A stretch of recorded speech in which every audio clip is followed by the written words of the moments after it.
right. How's everybody doing out there tonight? This is Alone Together streaming, Alone Together Pittsburgh. I am here. I am your host, Patrick Jordan. I'm here to welcome you. Thank you for joining us, letting us into your homes or your mobile devices or your laptops, wherever they may be, hopefully someplace socially distant from other people. This is Alone Together streaming, and we are happy to have you here with us. We are here right now in week 20. We are on hump day for week 20 of Alone Together streaming, a show that we didn't think was going to make 2 to 4 weeks. 4 weeks was a stretch, maybe 8 weeks was going to be crazy, but here we are now, I think episode 67, week 20. So things are crazy. You might notice something different. That's right. You can kind of see the edges of the pictures on my wall. In addition to that, I got a haircut.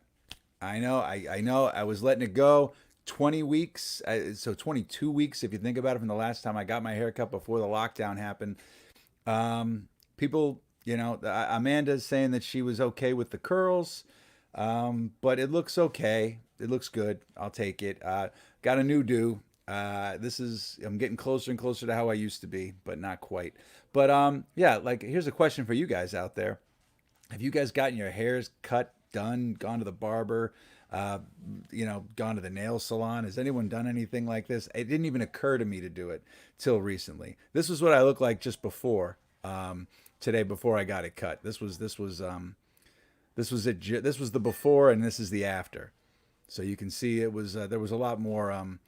There was some volume happening there. I should have taken one from the back. It was a straight up mullet, and my hair is kind of curly. So if it was wet and you straighten it out, it was a straight up. It was shoulder length. I noticed today when I was walking down the steps, I felt hair moving for the first time in my life. So that was the longest my hair's ever been in my life. So you got to share it with me, folks. And now we're here, so we're going to see how long we go before the next haircut. But anyway, thank you for joining us. Alone Together Pittsburgh is here for a sense of community. We started the show. We're not journalists, as you can probably tell, but we wanted to have a sense of community to keep everything together. So we've got a great show for you tonight. We've had lots of people on the show over the weeks, but tonight I'm super excited about. Okay, we're gonna have Gene Stovall with us tonight. I have not talked to Gene in a very long time, and I'm very excited. He's gonna be honest, and he's gonna drop the premiere of his new music video. Kate Romane is gonna be with us tonight, talking about what she ate, and we're going to have a little thing that we punted on yesterday. We were going to try to have the film club, the Alone Together Pittsburgh Film Club, where every now and then we'll tell you a movie to watch. You watch it, and we'll talk about it here on the show. We were going to do it yesterday. The show ran long. We booted it to tonight. So tonight we have Midnight Run. We talk about Midnight Run on Film Club, and we want your questions, comments, contributions, gripe, bitches, or complaints about it. But before we get to Gene and Kate and the Midnight Run conversation, I want to talk to you a little bit about one of our sponsors, Engine House 25 Wines, who brings us the Jagoff poll. That's right, folks. The Engine House 25 Wines Jagoff poll. Now, it is, if it's your first time watching, it is not a negative thing. We use it as a term of endearment. The Jagoff poll we started in March because March Madness bracket was gone, so we made our own bracket. It is all, we had the big dogs overnight, then we have this thing called the Little Jagoff poll. But now it's time for the Little Jagoffs to shine. We've been doing this for 17 or 18 weeks.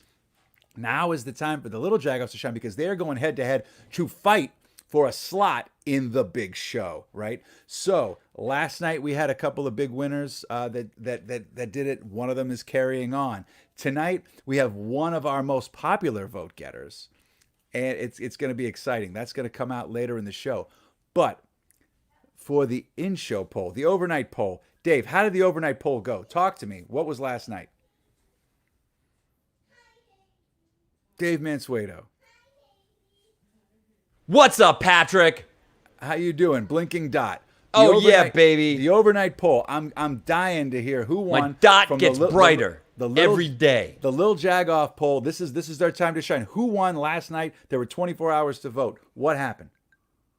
All right, it was 24 hours to vote, and the results are just coming in. And man, you know what? A dippy egg and a toilet, those are two things I never want to think about in the same breath. You know what I mean? Whose idea was that? It wasn't just a toilet. Was that yours? Was that your idea? Anyway. Wow. Dippy Egg pulls it out. Apparently, the thought of a Pittsburgh potty was making people hungry. So the Dippy Egg pulls it in. The overnight Little Jags battling it out. Dippy Egg dominates. Holy moly. Things just keep getting weirder.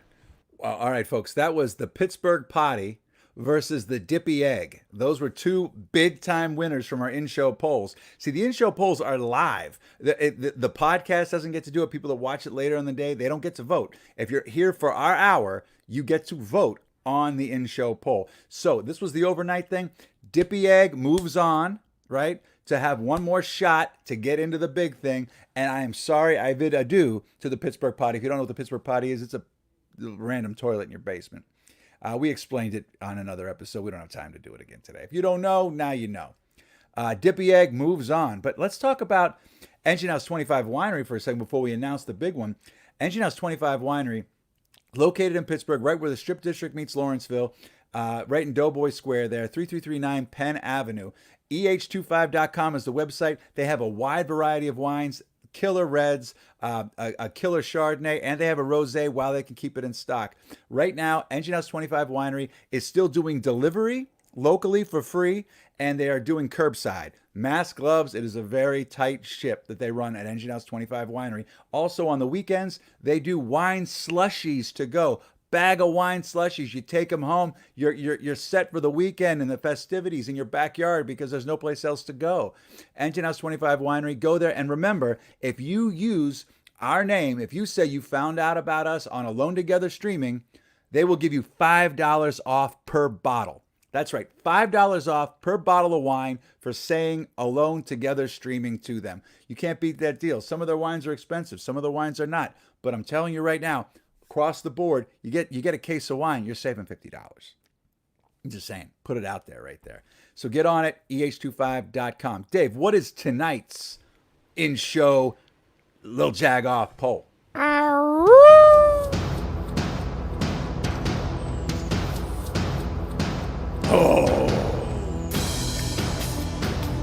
Patrick, we got two of these sporty guys doing some sporty stuff. Apparently, they got this thing. It blows my mind. They do this. It's like a ceremony where they steal the base. Have you heard about this? Okay, this is a new thing for me. Dave, can I take it from you here? I know Yeah, you're baby, excited. take it over. It's new. So excited about this. Okay, so we're talking about two iconic Pittsburgh Pirate managers doing some iconic Pittsburgh Pirate manager things. We have Lloyd McClendon, the former manager of the Pittsburgh Pirates, when he got so pissed off about a bad call at first base on Jason Kendall and get kicked out of the game, he literally took the base. He stole first base and went home. And Jim Leland, well, shoot, you know who he is. Jim Leland basically took Barry Bonds and put him in his place in a very vile kind of a way. I tell you what I could do here. He kept him, put him in his place. Barry Bonds was kind of a diva, but Jim Leland was the manager.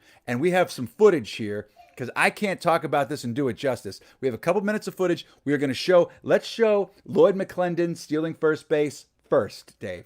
To people who... Stretched by Dave Weathers. Kendall bounces this one up the middle. Shortstop, nice pick. Hernandez throws on to first and just does get Kendall. He doesn't agree with that call. And Tommy Sant gets between him and the first base umpire, and out comes Lloyd McClendon again. Jose Hernandez moving far to his left, behind second, and now Lloyd McClendon has been tossed, and McClendon turns and fires his baseball cap. Well, the first base umpire has McClendon steamed. He turned and whipped his cap towards second base. It's still sitting on the grass. And now McClendon walks back. He's going to pick up first base a la Lou Piniella. And he's walking away with the first base bag. But this time he doesn't turn and throw it, at least not yet. McClendon walking with the first base bag underneath his left arm. He just now has crossed the third baseline, and I guess he's just going to walk off with it. To the delight of this crowd, McClendon marches down the dugout steps with first base and now whips it toward the runway. That was amazing. He took first base. Other people have taken it and thrown it at the umpire, but he literally was so pissed he stole first base. It wasn't just kicking dirt. He took the base and went home. Now, Jim Leland here. I'm going to tell you right now, if you are young or have sensitive ears, mute your TV. If the kids are in the room and you're not on headphones, there is some bad language that's going to be coming here right now. It is not suitable for work. Just you've been warned here. But since it's Jim Leland, we're going to let this happen. We try not to swear in the show very much, but here it is for you. This is Jim Leland letting Barry Bonds know who's the manager. Now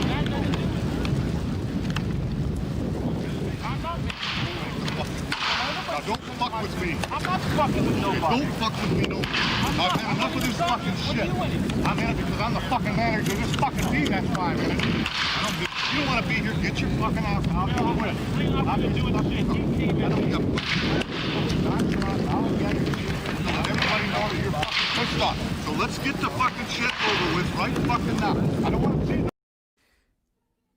There was more to that video. I am sorry it was cut. There's a clip at the end of it where it's him at a press conference being asked about it, and he just goes, "I am the manager." So, all right. So it is Jim Leland. Balls, right? Just letting people know who's in charge, right? Versus Lloyd McClendon letting that umpire know who's in charge. And then we're doing this because we don't know how much longer the Major League Baseball season is going to be going on. So we wanted to get our Pirates poll in there. So get voting right now. It is live. It is happening. Get moving right there. Okay, so this is the time where I might talk about news of the day and COVID numbers in Allegheny County. I'm going to push that off to the end of the show because I want to get to our next guest because it is quite, I was going to say late, but it's actually quite early in the morning where he is coming to us live from Cologne, Germany. Here we have a favorite of mine, Gene Stovall is with us tonight. Wow. Hi. Nice to see you, man. How Hey. are you? I'm good. Gene, what time is it feeling where good. you are? What time is it where you are? 2:19. It's February 2:19. 19th. Well, thank you for being with us tonight and staying up and pulling this off for us. Pittsburgh misses you, man. Oh yeah, I miss Pittsburgh. So what took you to Cologne, Germany? It was time to go. The poisonous waters of Pittsburgh were just too dirty. No. No. There is dirty water there, but I don't know. We won't go there, but it was just time to go. And But why Cologne, Germany? because this is where my wife is. That makes sense. There it Yeah. is. There's, Well, there's I came here, and I had a girlfriend who was in Pittsburgh. She moved back here. This is where she's from, Mhm. and she moved back. I was still in Pittsburgh, and then we talked about things, and we were like, yo, you should come out and give it a shot out here. I was like, I don't speak the language. I don't know if I can learn it, but we worked it out, and then we got married, and it's beautiful. That's awesome. And Now, yeah. I did a disservice by not giving you the full introduction. Gene Stovall is a killer musician, tenor, vocalist, musician, a guitar player, can do it all. Doesn't even need a backing track, can do it all vocally if he needs to. He can scratch and mix with his own voice. But yeah, so I didn't prep that before I just started talking to you about like questions that I had for you. So question before we get into the music, you got a new album coming out, you got a video that you're going to premiere with us tonight. But what's going on with Germany with COVID right now? How are things there? Totally free from COVID. There's no COVID. No, it's fine. I'm joking. Well, There great. is COVID. I'll book my There ticket if is they would COVID. let me into Europe. Yeah. No, there's unfortunately, I'm trying to make light of it, but there is COVID everywhere. It's a little hard to escape it, but the thing about Germany is that they got ahead of it before. We were hearing about this a little bit in December, and then January came, and they really started getting ahead of it. And I came to visit in January, and then I came back I came back to Germany, and then that was it. It was like, okay, COVID is here, and now times are changing, and it got a little bit scary. Mhm. Now I watch the news, and it just seems frightening in the Right. United States. And I don't want to believe that it's as bad as it is, but I think that people really need to be careful. That's why I'm wearing a mask, even though I'm in my home studio. I'm just That's the way trying to to just represent. No, I just mean, trying to I'm trying to represent for the states. You know what I mean? well, thank you for Uh, doing that. Now I feel guilty for not wearing mine. you gotta wear a mask. You gotta weaponize the mask, Absolutely. I think you should. So, or reverse weaponize the mask. so now you played out in Pittsburgh almost nightly. I mean, you were out, you were finding places. You were when you were making your bones, man. You were out. You were playing everywhere, right? Everybody Bare knows Gene. bones. Yo, you played. Yeah, Yeah, you played at the Bare Bones show. That's right. I did. I did. I remember. I remember it very well. It was good. We hung out after. Oh Yeah, man, that was a great party. Yeah, that was there was my whole department. Yeah, you were there the yeah. closing night of the show. That was man. That was Yeah, like there was a loft that was right across from the spot that had the really good bites. the Sharp Edge. South St. Clair Street. I used to Sharp live Edge. on that street. The Sharp The Edge. Sharp Edge. Yeah, Is it that's still not there there? anymore. That's not there No, anymore. no, that went under. It turned into like a wing joint or like a taco place or I like think I don't know if it's anything. I don't know what in there. They renovated it and turned it into like a quasi Chuck E. Cheese kind of a place. And what? then, yeah, They had and electronic they mice. didn't have they did not Like- have they did not have the animatronic mice, but they had like video games and like a section for that, and then there was like a family friendly section, and then like a sweet bar. I mean, the beers were all good. Okay, we got Fox Farrell says, "What's up, Gene?" Yo ho. Yeah. Meanwhile, Tiny Red says, "Showing some hearts up there for you as well." Yeah. So just keeping things going. It's my People are Pittsburgh chiming in. family right there. Yeah, man, that was 2004. So that was Really? a while. That was a ways ago, man. Did Yeah, they that have did they have the it was like a thing of oh no. Yeah.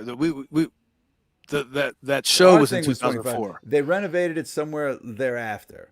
It was way after because I moved to that street and I ended up leaving. I left that street. Sharpers was still open, and I went to visit. I mean, I didn't go to visit. I just drove past and I saw that it was different, but I didn't know that it was a Chuck E. Cheese, like a buy Well, right Chuck E. it's Cheese. not. It's not an actual Chuck But E. Cheese. It was still the Sharp It's a Edge. buy right Chuck E. Cheese. But yeah, that's basically what it was. Yeah. I used Did they to, have? But did they have the ballroom where you can dive into the multicolored balls? You know, I feel bad talking about Chuck E. Cheese so much. I think Chuck E. Cheese just filed for bankruptcy too. I mean, it's not funny, but it's like it'll be back, man. Times are tough here, man. COVID is changing people's lives in business. So what I was getting at before, Dude, you need to find a ballroom that they're going to be giving away soon, so that you can put it in the theater. that's what I need to do. The problem is, the attendance at the theater has to be like 12 people at this point right now. So it'd be like a private ballroom Virtual, party. man. Virtual, a virtual ballroom. All right, I'll write that Exactly. down. Charge people $200 to get in. So what I was getting at was you played out constantly. What's going on in Germany? Are you playing out? Do you have spots that you're going to? Have you been playing live, or are you just recording and getting that going right there? Tim Fox, see you, don't Tim. forget to rep Yeah. Westfield Street. Westfield, that's our street. That's the street we grew up on in Pittsburgh, in Beachview. Nice. Yeah, So that's what's my original happening? neighborhood. So what's happening in Germany? Are you playing out places, or There are was you a just spot. record- There was a Okay. spot where we were doing a weekly called Ehrenfeld Bar, and I don't know. I was DJing there on Thursdays, and we got shut down by the cops because of a noise complaint because we were playing music too loud. It's the same noise complaints that I was getting whenever I used to. We used to do shows like once a month at New Amsterdam Bar. Yeah, is New Amsterdam still there? Yeah, it is. In Lawrenceville? The New Amsterdam's still in Lawrenceville. Yeah. I Yeah, don't we know used if to they're have a open right monthly now. there, and we used to Yeah. get in trouble all the time for noise Yeah, complaints. now in Lawrenceville they don't care about wearing masks or anything like that, except for Dave. Dave's the only guy in Lawrenceville that wears a mask, and that's why he's on our show. Yeah, I'm sorry, just taking a dig. You got at weaponized Lawrenceville, the sorry. mask. We're trying to, but go on. Everything pretty much stopped, and so now things are slowly coming back, but people are getting creative. about how they're doing things in Cologne. I don't know. I know Davu was on last week. He has a different experience than me. He also lives in well, he was. I don't know where he lives now, but I think he still lives in Germany. He maybe went back to the States, but he was in Berlin, and I was listening to what he had to say, and I know that they shut a lot of things down. I don't know what's reopening, what's going to come back, out here.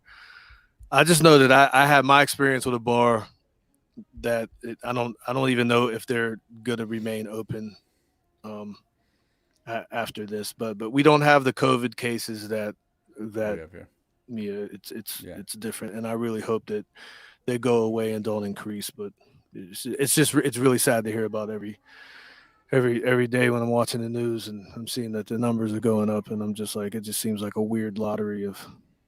Yeah, it's got to be hard from being so far away too. I mean, you're still so connected to Pittsburgh. I see the towels behind you. Yeah, these are all future masks. Nice. I've seen you with some other ones too.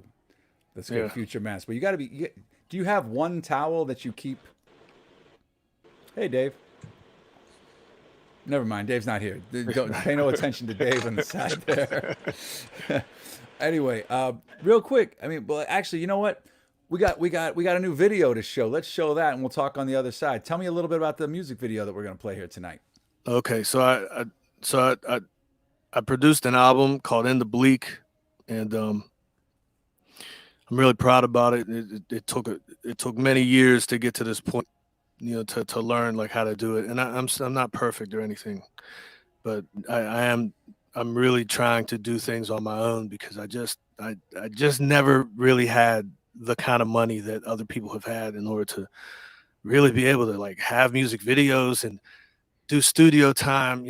I still owe people money. You know what I mean? It's just it's a tough world, but I'm proud to announce that, even though I released an album in January. It's called In the Bleak, and it's like an expression taken from a TV show that I like called Peaky Blinders, and so I named the album that, and this is the fourth music video from the album. So I've just been that's the album cover. It's awesome, on Alien Faces Records. It's like we have like a tiny record label, me and my homie Stretch, and we're hoping that maybe in 3 years it'll do something. But right now it's just we're just, I don't know. That's cool, man. No, we're just trying to get things out there. But anyway, yeah. So this song is called Better That Way.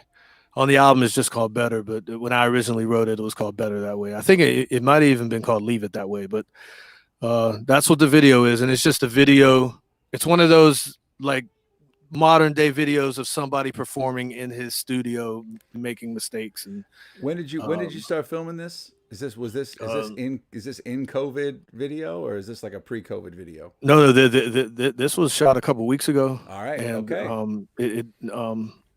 It was shot by a friend of mine. His name is Oliver Stromer, and his company is Amaze. It's out of here. It's out of Cologne here. Cool. All right. Well, yeah, and that's the video, so it speaks for itself. Cool. Yeah. So let's do it. We'll talk on the other side of it. Let's see Gene. Awesome.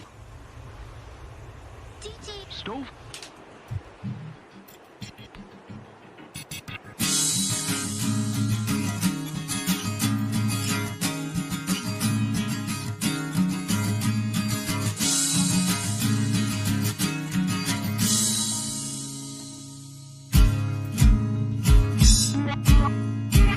Heard you fuss about broken wings, but you didn't let it make you frown. I done been around for many things that bring you down. Always been a little mad about you, always love to see you smile. In a way I get so sad about you not being around now. You're taking too long alone with cruel intentions. Singing the song, you're not at home to listen. I'm taking it wrong, my thoughts are strong and different. I need to leave it that way.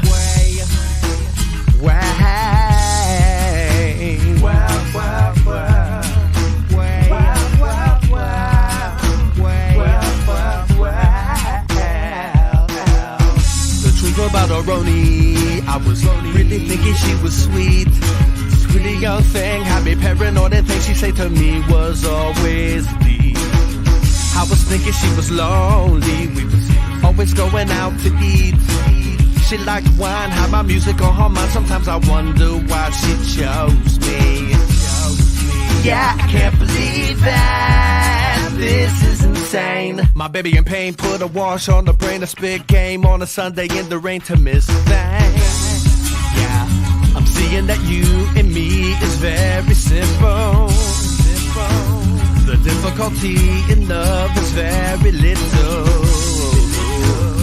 Bringing the wrong to right in love digital. I like it better that way. Better that way. Better that way. Better that way. Better that way. Better that way. Better that way. Better that way. That way.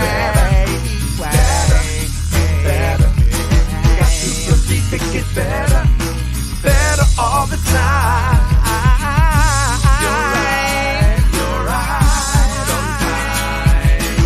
You started a conversation you can't even finish. You said it was cinnamon. We speak without the use of sentences. I'm in my lane like a memory. Remember me, Gene, from the city of streams, city of frenemies. You're talking a lot but not saying anything will be used against you in the bleak. Midwinters get deep. Let me go back to sleep. I'm on my hazy shade of sneezing forever. February dreaming, believing what you see in it. Taking too long alone. This isn't simple. The difficulty in love is very little. Bringing the wrong to right is original. I like it better that way. That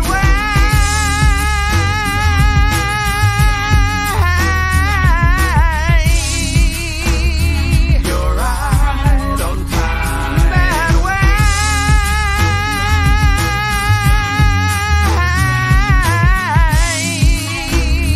You're right on time.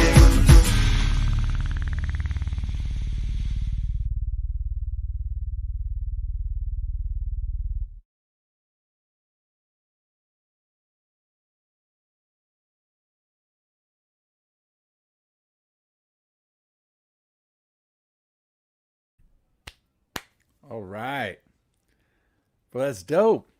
That is Thanks. a good looking video, and that's a great song. Thank you. Yeah, I'm happy about it. I'm so shy right now. Like You should be, man. I don't ever like. I don't do this. Like I never get on. Like I know. I'm like afraid to go live and all that. We allowed to curse that's on why- it? Like if I said like that. Well, if that's I why said shit. Okay. you can curse. You can curse. Jim Leland did already, so it's cool. You can say shit. It's all right. You can say anything you want. I don't want to swear. I don't swear, I but just you feel like can. sometimes if I want to put an exclamation point on a word, sometimes you should use terms like that in order to express your feelings. But It puts emphasis on it. I agree. I agree wholeheartedly. And I know, and I should probably tell the audience at home that's watching, you're being kind of subdued in how you're talking right now because you've got family. yeah, asleep. but there's that. I got a little baby upstairs that's also asleep and everything. But I mean, I could be a little bit louder in here, but at the same time, I'm just afraid to get too excited because I don't want everybody to just completely turn off this show. I'm trying. No one's going be- to turn off the show, especially. I mean, nobody would turn off the show if you decided to do some acapella for us. No, I can't. No, do I'm just that. fucking around. I'm just I messing can't. around. I mean, that's just why I wanted to wanna show the say video. what I mean, like if I, No, if no, it I'm were, glad. I wish this was like an earlier type of show, like so I could be in the afternoon. No, bro, the Because video I live was in an great. apartment building. Yeah, No, the I don't know video what is- they can hear. The video is perfect, and I mean, it's like you're doing us a favor by coming on here right now. But No, real quick- it's a pleasure. I mean, but you're doing me a favor too because it's like I need the promotion.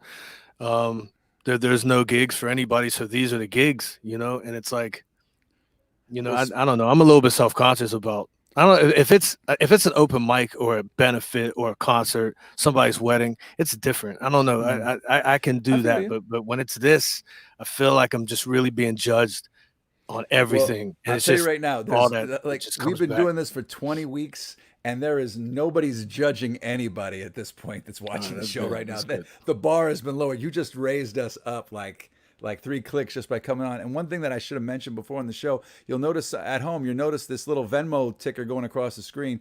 This Venmo at Together PGH. You can support tonight's artists on the show, like Gene and Kate coming up.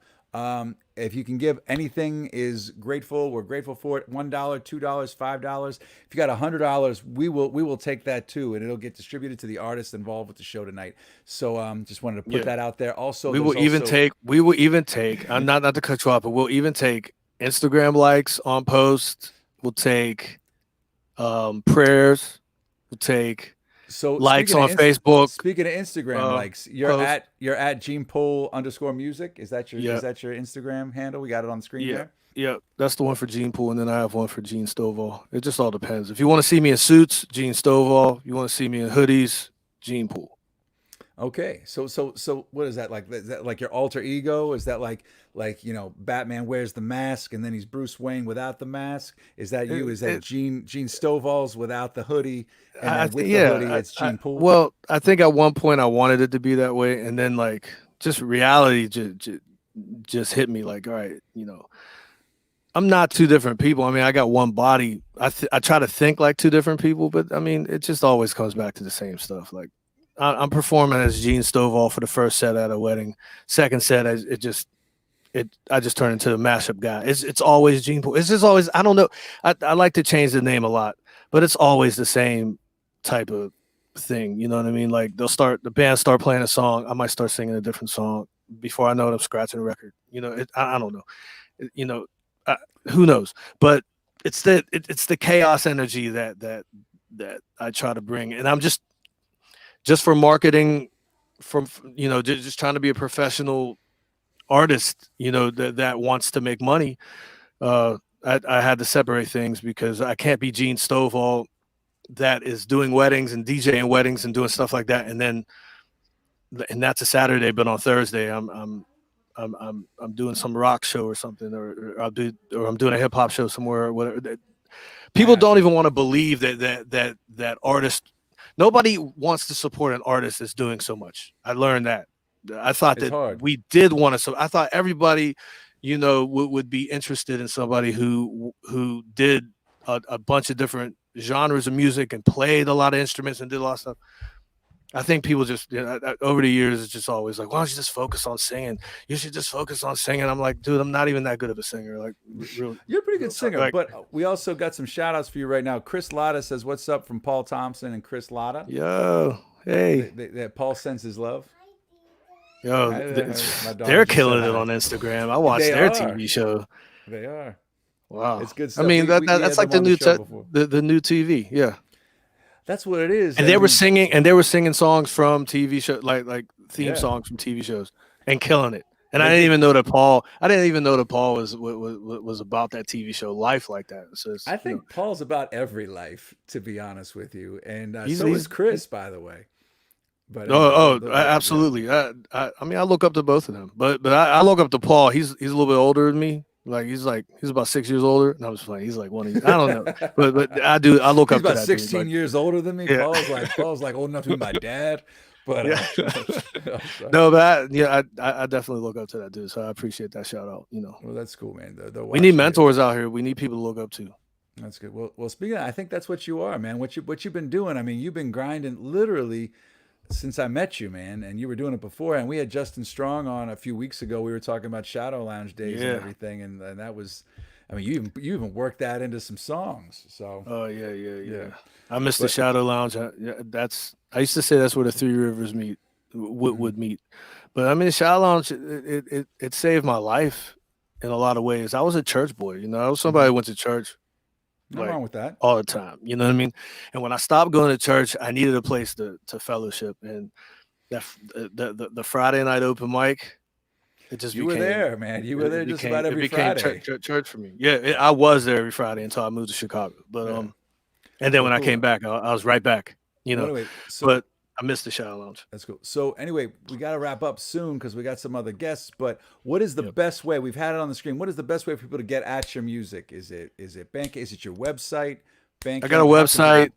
I know that. Yep, it's genepool.com for the website. Instagram, Gene Pool Music.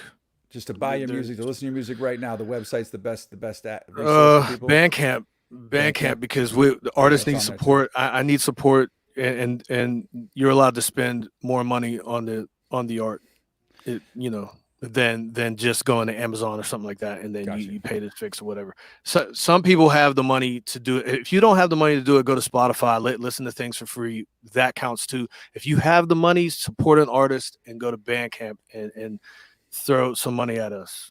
Yeah, it's no shame in our game. We only live once. Well, Who man, cares? we miss you here. Patrick Whitehead just said, "Gene's too good. America needs you." I'm running for president. No, I'm just like that. Never. But if you have you'll win Western Pennsylvania if you have all those terrible towels with you when you run. I'm telling you, man, these are all future masks. Masks. Yeah. Well, cool, I mean, man. No, but I'm a terrible towel collector. Got you. I see that. This is good. I'm about that towel life. I'm about to tell we got to wrap up, but I'm gonna say, like, have you ever gone to a Steeler game or been in a neighborhood and picked up an orphan terrible towel? I've been at Steeler games, but they lost, and people throw their towels in disgust. I pick up those towels and I take them in as my own. So I have the thing is that of orphan towels.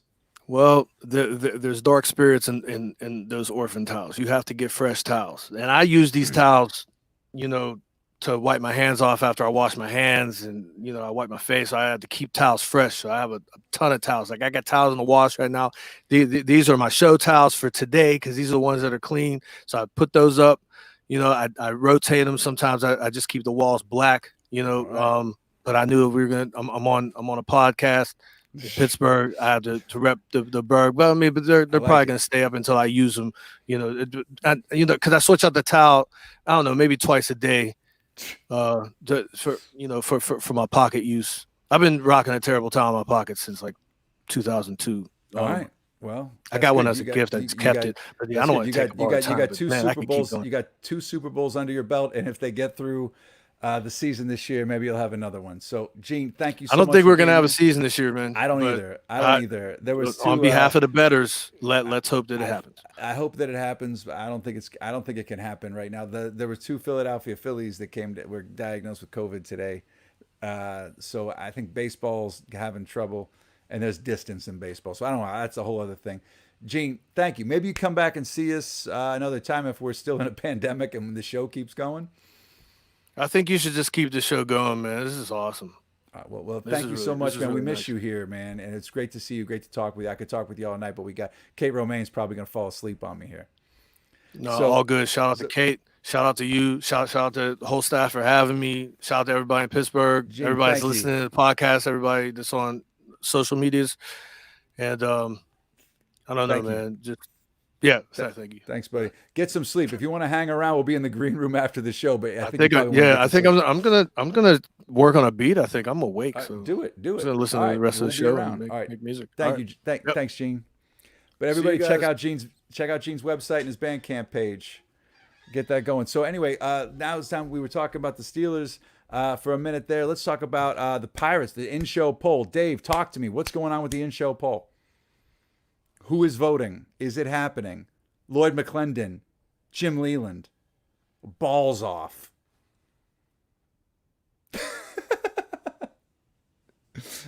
Anyway, are you telling me that I'm muted right now, that I'm sitting here, my little globe's on the screen, and nobody can hear me? Is that exactly what you're telling me here? In a nutshell, buddy. Talk to me. Listen, people. I got the sweet orb. I'm bringing the good news. It's about neck and neck between these two. You guys must have hit Wikipedia and figured out what was going on, or you just know about the sports. 50-50, baby. Keep voting. Whoa. All right, so it's 50-50. Keep voting. Lloyd McClendon stealing first base. Jim Leland ripping out Barry Bonds with some guttural language and letting him know who was boss, kind of a thing. These are all legendary moments in Pittsburgh sports. So get your vote in right now. But before we bring out Kate Romane, I want to talk about another sponsor of ours, Red Start Roasters. If you go to redstarroasters.com, use the code TOGETHERPGH, you get 10% off your order. Red Start Roasters, the only bird-friendly coffee roaster in the Pittsburgh area. They have killer gourmet coffee. There's a picture of a lake and a ding. It's just, when you drink the coffee, it makes you feel like you're on a lake somewhere and you're like, a Cro-Magnon man. Pete, what do you think? Red Start Roasters, 10% off? It's a good deal, am I right? It's good Yeah. stuff. No, What's your favorite coffee, Pete? I've been drinking the espresso roast because I feel it's like a little bolder. I like a darker blend. And you can tell by his beard, he knows his coffee. I drink a lot of it. A lot of it. So that is fantastic. So Red Star Roasters, go to redstarroasters.com. Put in the coupon code together PGH. This is great. You're getting deals by watching this show. Engine House 25, Winery $5 off a bottle. Here we go. Red Star Roasters 10% off. They have free delivery during the pandemic at Red Star Roasters if you're in the Pittsburgh area. So I'm very excited. We have a new regular segment we're going to try out with you guys tonight. That's right, folks. The one and only Kate Romane is going to be here with us, and we hope it's going to be a regular Thursday night thing. Kate Romane is going to talk about what she ate this week. So I don't know what it's going to be. I'm very excited. Let's bring her out if she's ready, if she's still with us, or if her battery died on her phone. How's the battery? It's working. Kate Romane Stamos is here, ladies and gentlemen. Talk to me. Hi. All right, so Kate, we everybody pretty much knows who you are. You're a purveyor. You have Black Radish Kitchen. You are in the food industry. You're a pillar of it. But what you're doing for us is you're going to other places, and you're gonna eat somewhere during this pandemic. Yes. Where did you go since I saw you last? Well, I went. This is what I did. I went to Soju. Oh. On Penn Avenue. It is delicious.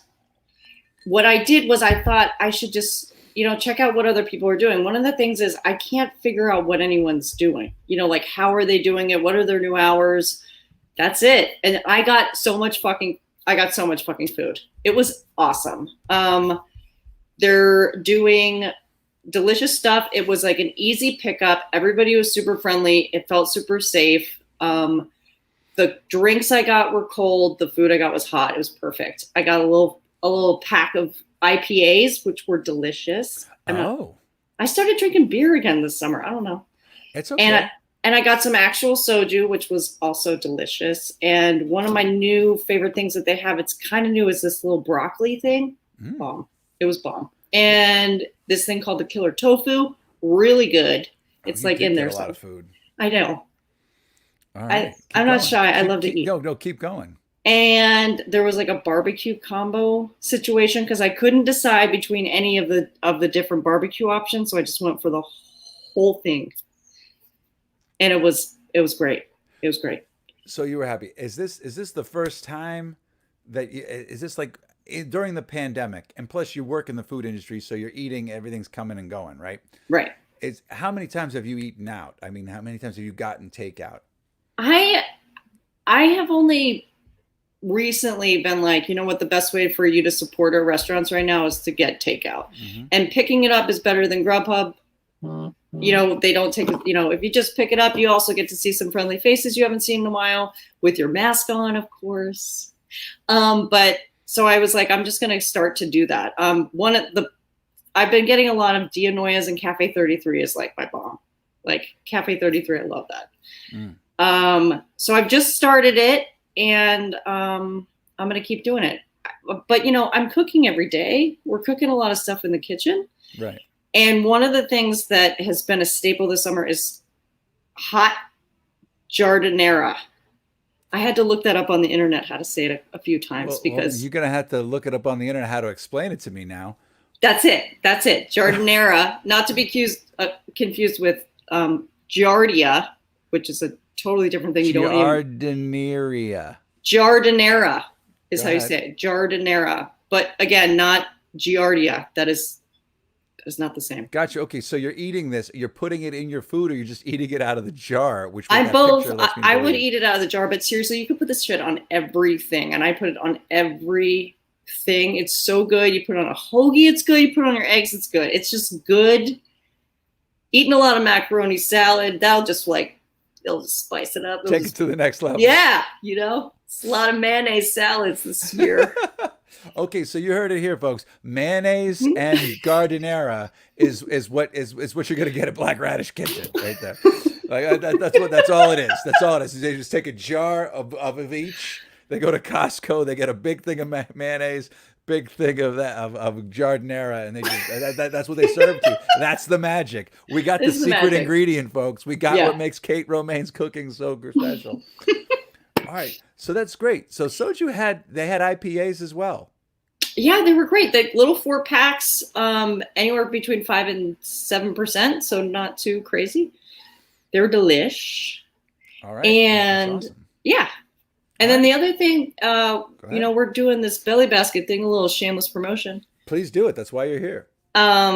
Black Radish is doing like we're partnering with farms we've always worked with, Tiny Seeds, Churchview, and Who Cooks For You, and trying to make up for some of those lost restaurant sales. And so stuff that can't really sell at market, or we're making into delicious, hopefully yummy stuff, and delivering it to your house. It's called Belly Basket. You can sign up for it. We just did a whole month of subscription. It's up on our website. Or the link is, I think it is. I know it is. We got it. And one thing is Tiny Seeds is growing artichokes, which I've never seen in Pennsylvania. Yeah, I like beautiful little delicious artichokes. You make them sound amazing. I mean, Yeah. I want to eat one right now. A beautiful, There it is. delicious little artichoke. Look at I know, that. it's so pretty. Isn't that That pretty? that is a fine looking specimen right there. Yeah. Yeah. It was gorgeous. I didn't even want to do anything to it. Is that your gloved hand? It is, babe. It is. It's the vinyl countdown glove. It's Doo-doo-doo-doo. yeah, there it is. There it is. All right, go on. Because you can't get latex gloves anymore. Like it's only vinyl now. That's a problem I'm having. Nobody else in the world is, but Would you prefer latex? You don't like vinyl? I'm a latex girl. Well, I tell you what, you can go to eBay. Get yourself. You can go to eBay. You can get yourself some latex gloves. You pay about $5 or $10 more per box, and I know you go through the gloves. I'm guessing We're going through the gloves. We're I can going through imagine. the Well, gloves. you guys have always been, top notch in cleanliness, but I mean, you guys are like leaders in the COVID world of like taking things seriously. We're taking it seriously. Yeah, I mean, I'm a immune compromised person, but also it's just like this is the world we live in. We have to take safety seriously. There's Safe Serve Pittsburgh out there. I was gonna say, I was Nice lead-in. I was dangling that carrot for you. I was like, let's see. I'll just slip the Thank pass to you. Well, cool. All right, you. and tell us about that website briefly, and then we can see you till next week.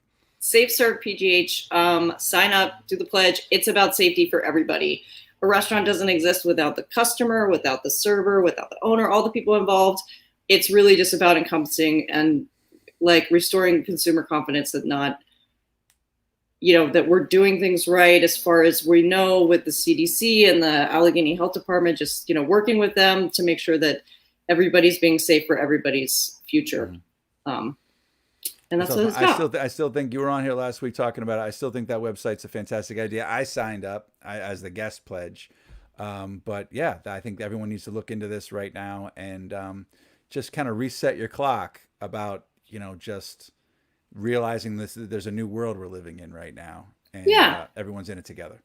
Yeah, exactly. I mean, the thing is, it's like there's so much in the news right now about, you can go to a party and get like the restaurants is a hot spot. And while, there is maybe some truth to that, we also there are steps we can take and there are rules we can follow, and to ensure that everybody is doing safe practices. That's all. All right. I love it.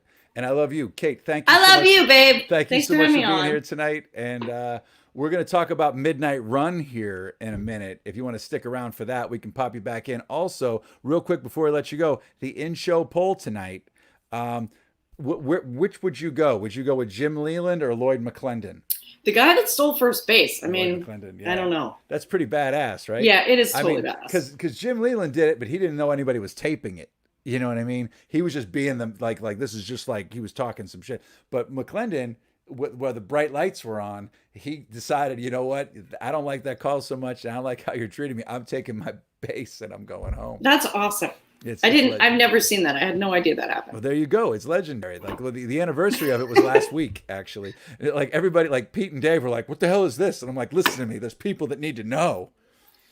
So anyway, thank you so much, Kate Romane from Black Radish Kitchen, and she'll be back next Thursday with a little segment we like to call "What Yin's Eatin' with Kate Romane."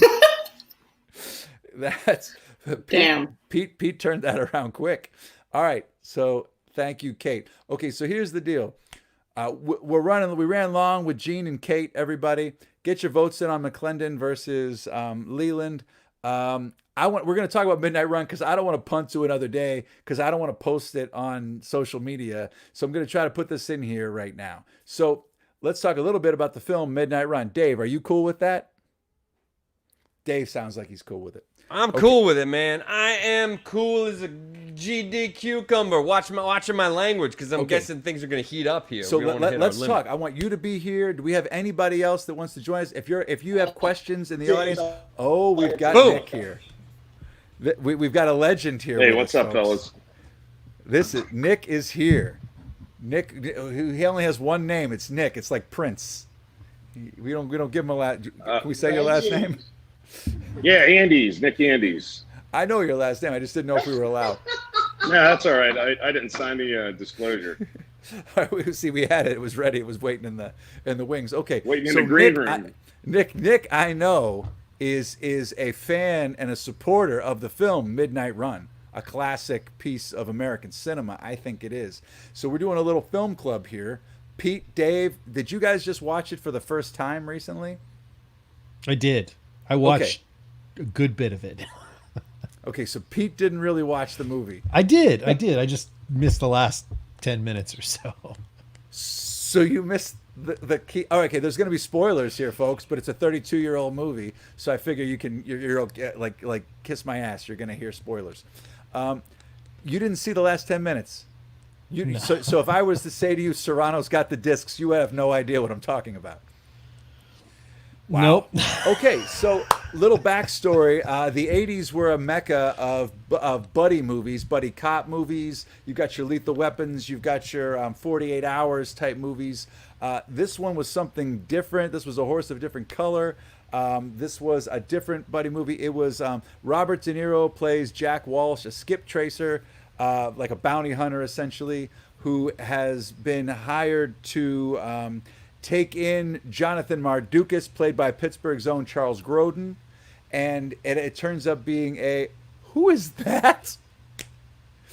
Is that a birthday? Was there a birthday person near you? Somebody with a recent birthday? Yeah, that was one and only Jeremy Bustamante. Jeremy Bustamante's in the house. I can't believe it. We had a celebrity sighting, folks.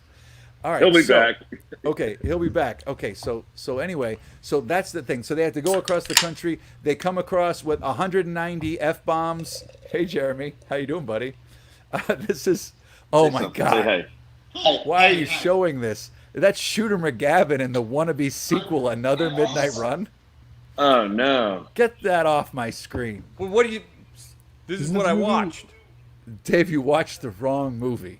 Did I watch the wrong movie? Apparently, you watched the wrong movie. Or did I watch the right movie? So anyway, so that's the gist. There's a million great, fantastic character actors along the way, including Dennis Farina, Joe Pantoliano. Anyway, so many character actors along the way. But this movie, I believe, it's getting props now, 32 years after its release. More so, I think it's like a forgotten classic. But if you watch it, I think it's a real movie with some hijinks. I mean, a guy shoots down a helicopter. Who's giving it props 32 years later? Okay, but I mean, like you're like talking about it as if there's a buzz going around now. Oh, there is. I mean, okay, so there was 3 articles, if you would have noticed, that I shared them on our page, Pete. There were 3. I was on a lake. Yeah, you were on a lake somewhere, but like it was coming out. There was a third. I'll send you the link right now. If you go to the Facebook page, you'll see it there. Rolling Stone did a 30th anniversary thing about this. This is like a magical. This movie is a magical thing. If you've watched it, maybe you needed to watch it in the era and it sticks with you. Maybe you need to be somebody who enjoys film not just lakes and dinghies and It building was decks. funny. I enjoyed it. I watched it with my wife. She had never seen it. I think I've seen it, but I was real young. It was entertaining. I just couldn't make it to the end. I have a hard time. My attention span doesn't last an hour and a half. Well, I'll say this: my It was wife. I think it was like 2 hours plus. By the way, we were like, oh, we started at 2 a.m. Like it's gonna be a quickie, right? An hour and a half. No, It was 2 hours long. Okay. Did it come with 2 VHS tapes when like you rented it? Like, is it one of those? It was not like The Godfather, where it came with the 2 VHS tapes. No, it wasn't that long. However, this was Robert De Niro's first foray into a comedy.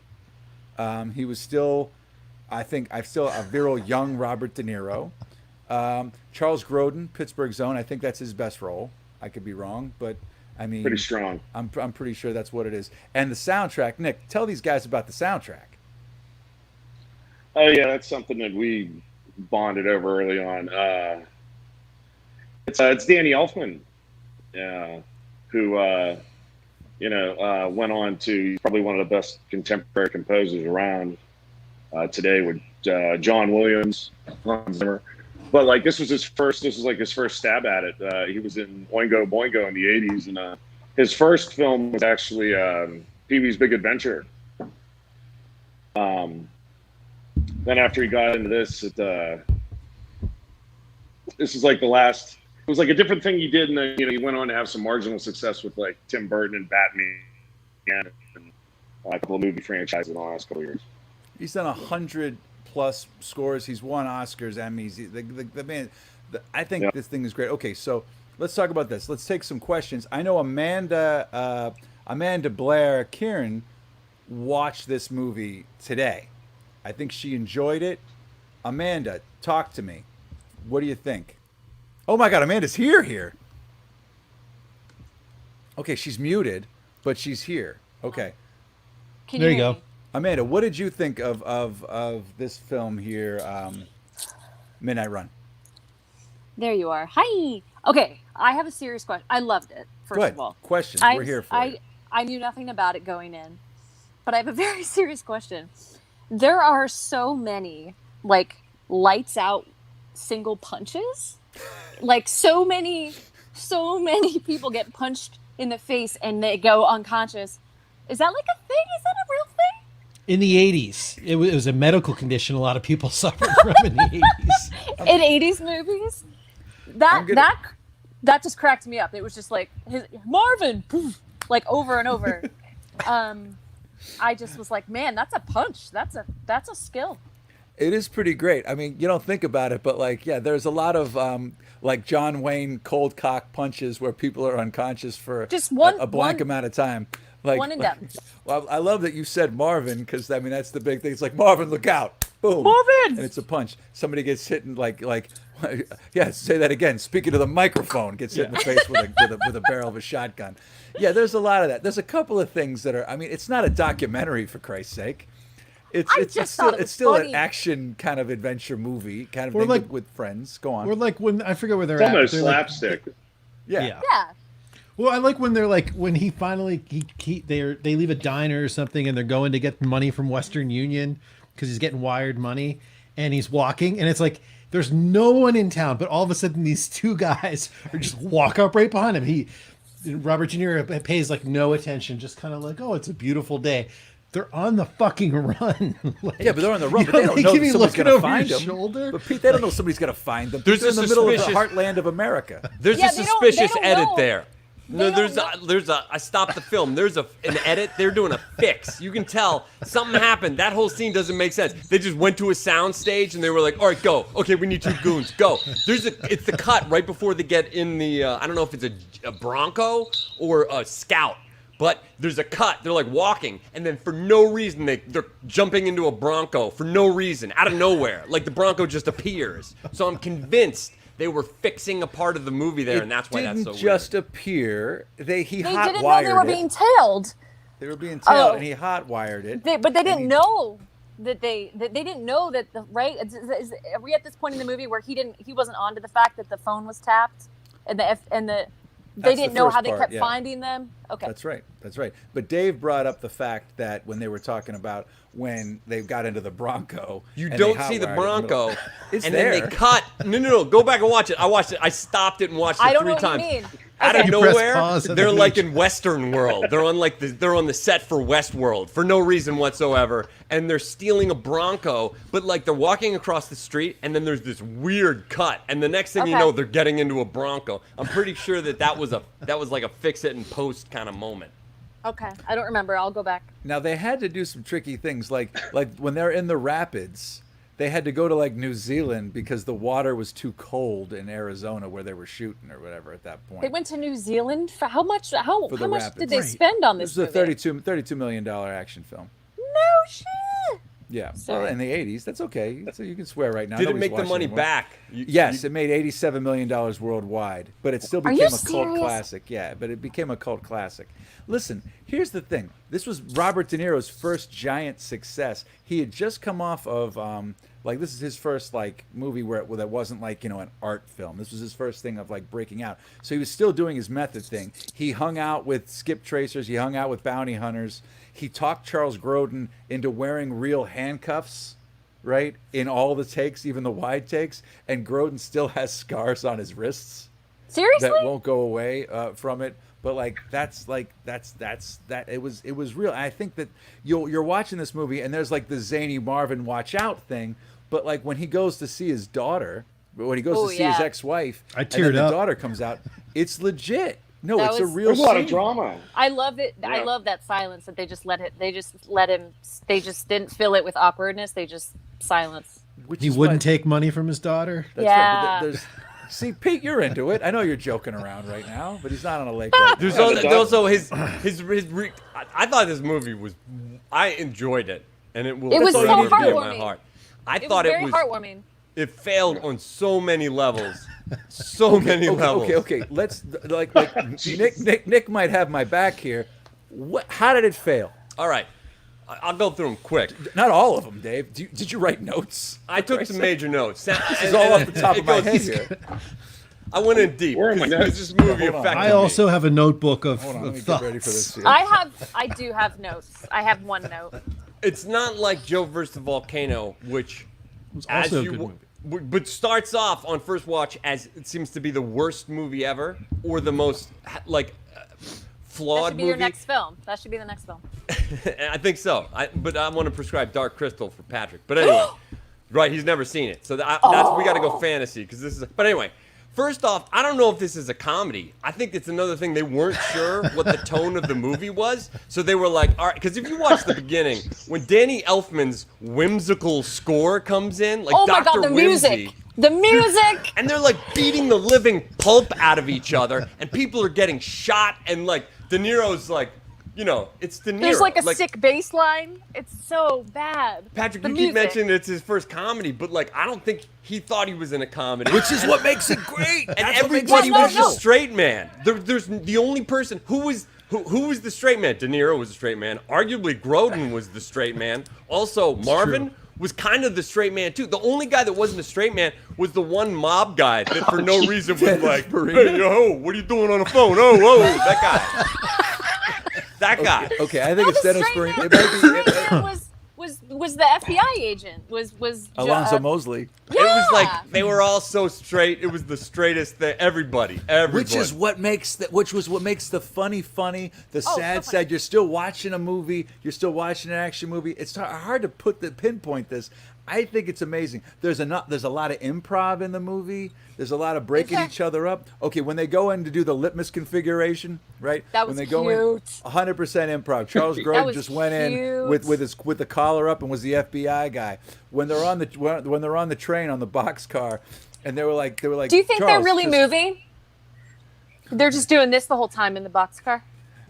I feel like what they did was the camera was on their lap with pillows, like They my could- camera used to be on the show, and it was constantly doing that. Contractually, they couldn't cut De Niro. So Grodin ends the scene. He's like, you know what? In another life, right? Yeah, we wouldn't like each other either. And they're like, ha ha ha. And then they're about to cut the scene. And then De Niro's like, yeah, you know what? Actually, we could be friends. and then it's like 4 seconds of silence, and then the scene cuts. Did you? You know what I mean? Because they were like, I think- okay, I think keep that that is rolling. Penetration I can't analysis. hear I think you, that was actually. touching. I mean, like- it I was, think but that it was part like touching. they told them. Hold on. Nick is being polite. Nick is being polite here. Sorry. We've been talking over Nick. Nick, what did you think of that? That and we could be probably. I just didn't take it in. I had no idea there were these kind of people in the world. Neither did I. Neither did I. No, But it's they're here great. for The us. movie, it's like because you talked about some of the buddy cop movies, from that era. But like, I love Beverly Hills Cop. I even love Beverly Hills Cop 2. But Same director, Beverly Hills Cop This 1 one, and this movie. Really? Yeah, same director. Yeah. Guy Yeah, directed absolutely. Beverly Hills Cop, directed Um, this. He has cameos in both movies too. Go yeah, on, Martin go on. Brest, right? Yeah, he was the ticket taker at the end when Um, Marvin was trying to buy the ticket out of town. But go on. Oh, right on. I didn't know that. Oh, and he's like Um, smoking it on. No, but this movie's just got like so much more heart.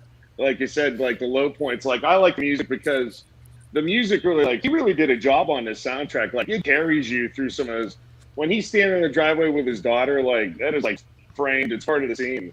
It's part of the scene at the end where they get out in the airport. I don't want to ruin it for the guy that missed the last don't ruin 15 it. minutes. Who missed the last? I did. No spoilers. I'll respect that. It's 32 fine, years it's fine. later. But no, it's a great one. All Tommy, right, so- Tommy That's a great Amoeba one. says Tommy De Niro says, was in okay, King just of be- Comedy. So you think King of Comedy is a comedy? That's cool. Can I say something? Go ahead. Yeah, I was looking at that comment too. That's That's cool. When Nick Yeah, when King Nick of is Comedy done. was When not a Nick is comedy. done. But go on, Amanda. So I just wanted to say that I went into I think no, it's- that's it. I This mean, is- this is I really love on it Nick. for. Hold That's on a all I got to second. say. It's good. I don't Okay, know. just hold on one sec. Amanda, go. Yeah, sorry. Okay. I was just gonna say I went into this not knowing anything about it, and knowing that it was I don't even know what year. 80s. What year? 88. What? 88. Okay. A lot of things have happened in the world. And I was like, is this movie gonna hold up? Like, I don't know anything about this movie. Is this gonna be a movie I'm gonna watch and I'm gonna do a lot of cringing and be like, ugh, that's not a thing anymore. And like that didn't happen. And I was pleasantly surprised. Like it was all just like, and I'm not even talking about it being like clean, but like it was just like a sweet movie. It was just sweet. And there wasn't. I was worried about that going in, So Right. especially it being a buddy cop movie, I was like, okay, Well, I what think things are gonna? the chemistry between Grodin and De Niro is great. Now, they talked. Robin Williams was in talks to play Grodin's role. Lots of other people were in talks to play De Niro's role. Like this thing went back and forth. Then De Niro ended up getting the part because Grodin auditioned and killed it with De Niro. But they had other people lined up for that part. The other thing, we're not talking about Dennis Farina in one of the greatest mobster roles. The man, you had posted something, Amanda, about people dropping F-bombs. I don't think anyone can deliver an F-bomb Oh my god! like Dennis I was Farina. thinking the same thing. I was thinking the same thing. So, He said that coming out of the womb clearly. Like that guy. So Dennis Farina, if you don't know, he was an ex-cop. I think he was a cop for 20 years.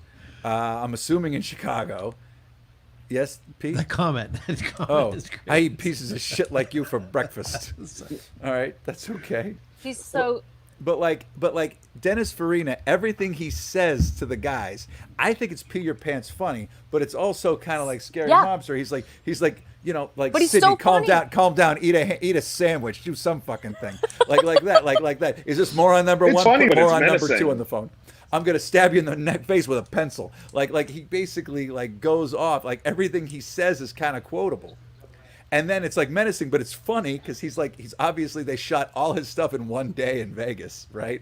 So it's like you see Really? the sun coming up, the sun going down. It's just him on location. And then when he gets into the limo at the end, and he's like, "Yeah, I'm gonna go home, have a nice hot meal. I'm gonna find your wife. I'm gonna kill her too." Like everything he says is like menacing, but also funny. It also Funny. comes out. I know. And That Joe- was and- horrifying. That's where one of those moments where I felt like the script, they had one script and they were like the comedy version and the serious like mobster version, and they were like, split the difference. I think Just shuffle them up, shuffle up the pages, see what I happens. think this movie does the yin and the yang. I think this movie does the yin and the yang. I think it walks the line of comedy, and there's funny stuff, but there's also serious stuff. Absolutely. And I think that's what kind of gives this thing life. I could be wrong, but Like when they agree. murdered I those agree. people in the helicopter. Right. That was so intense. I was like, They what were- the? they were- I was not expecting Go that. on, keep talking.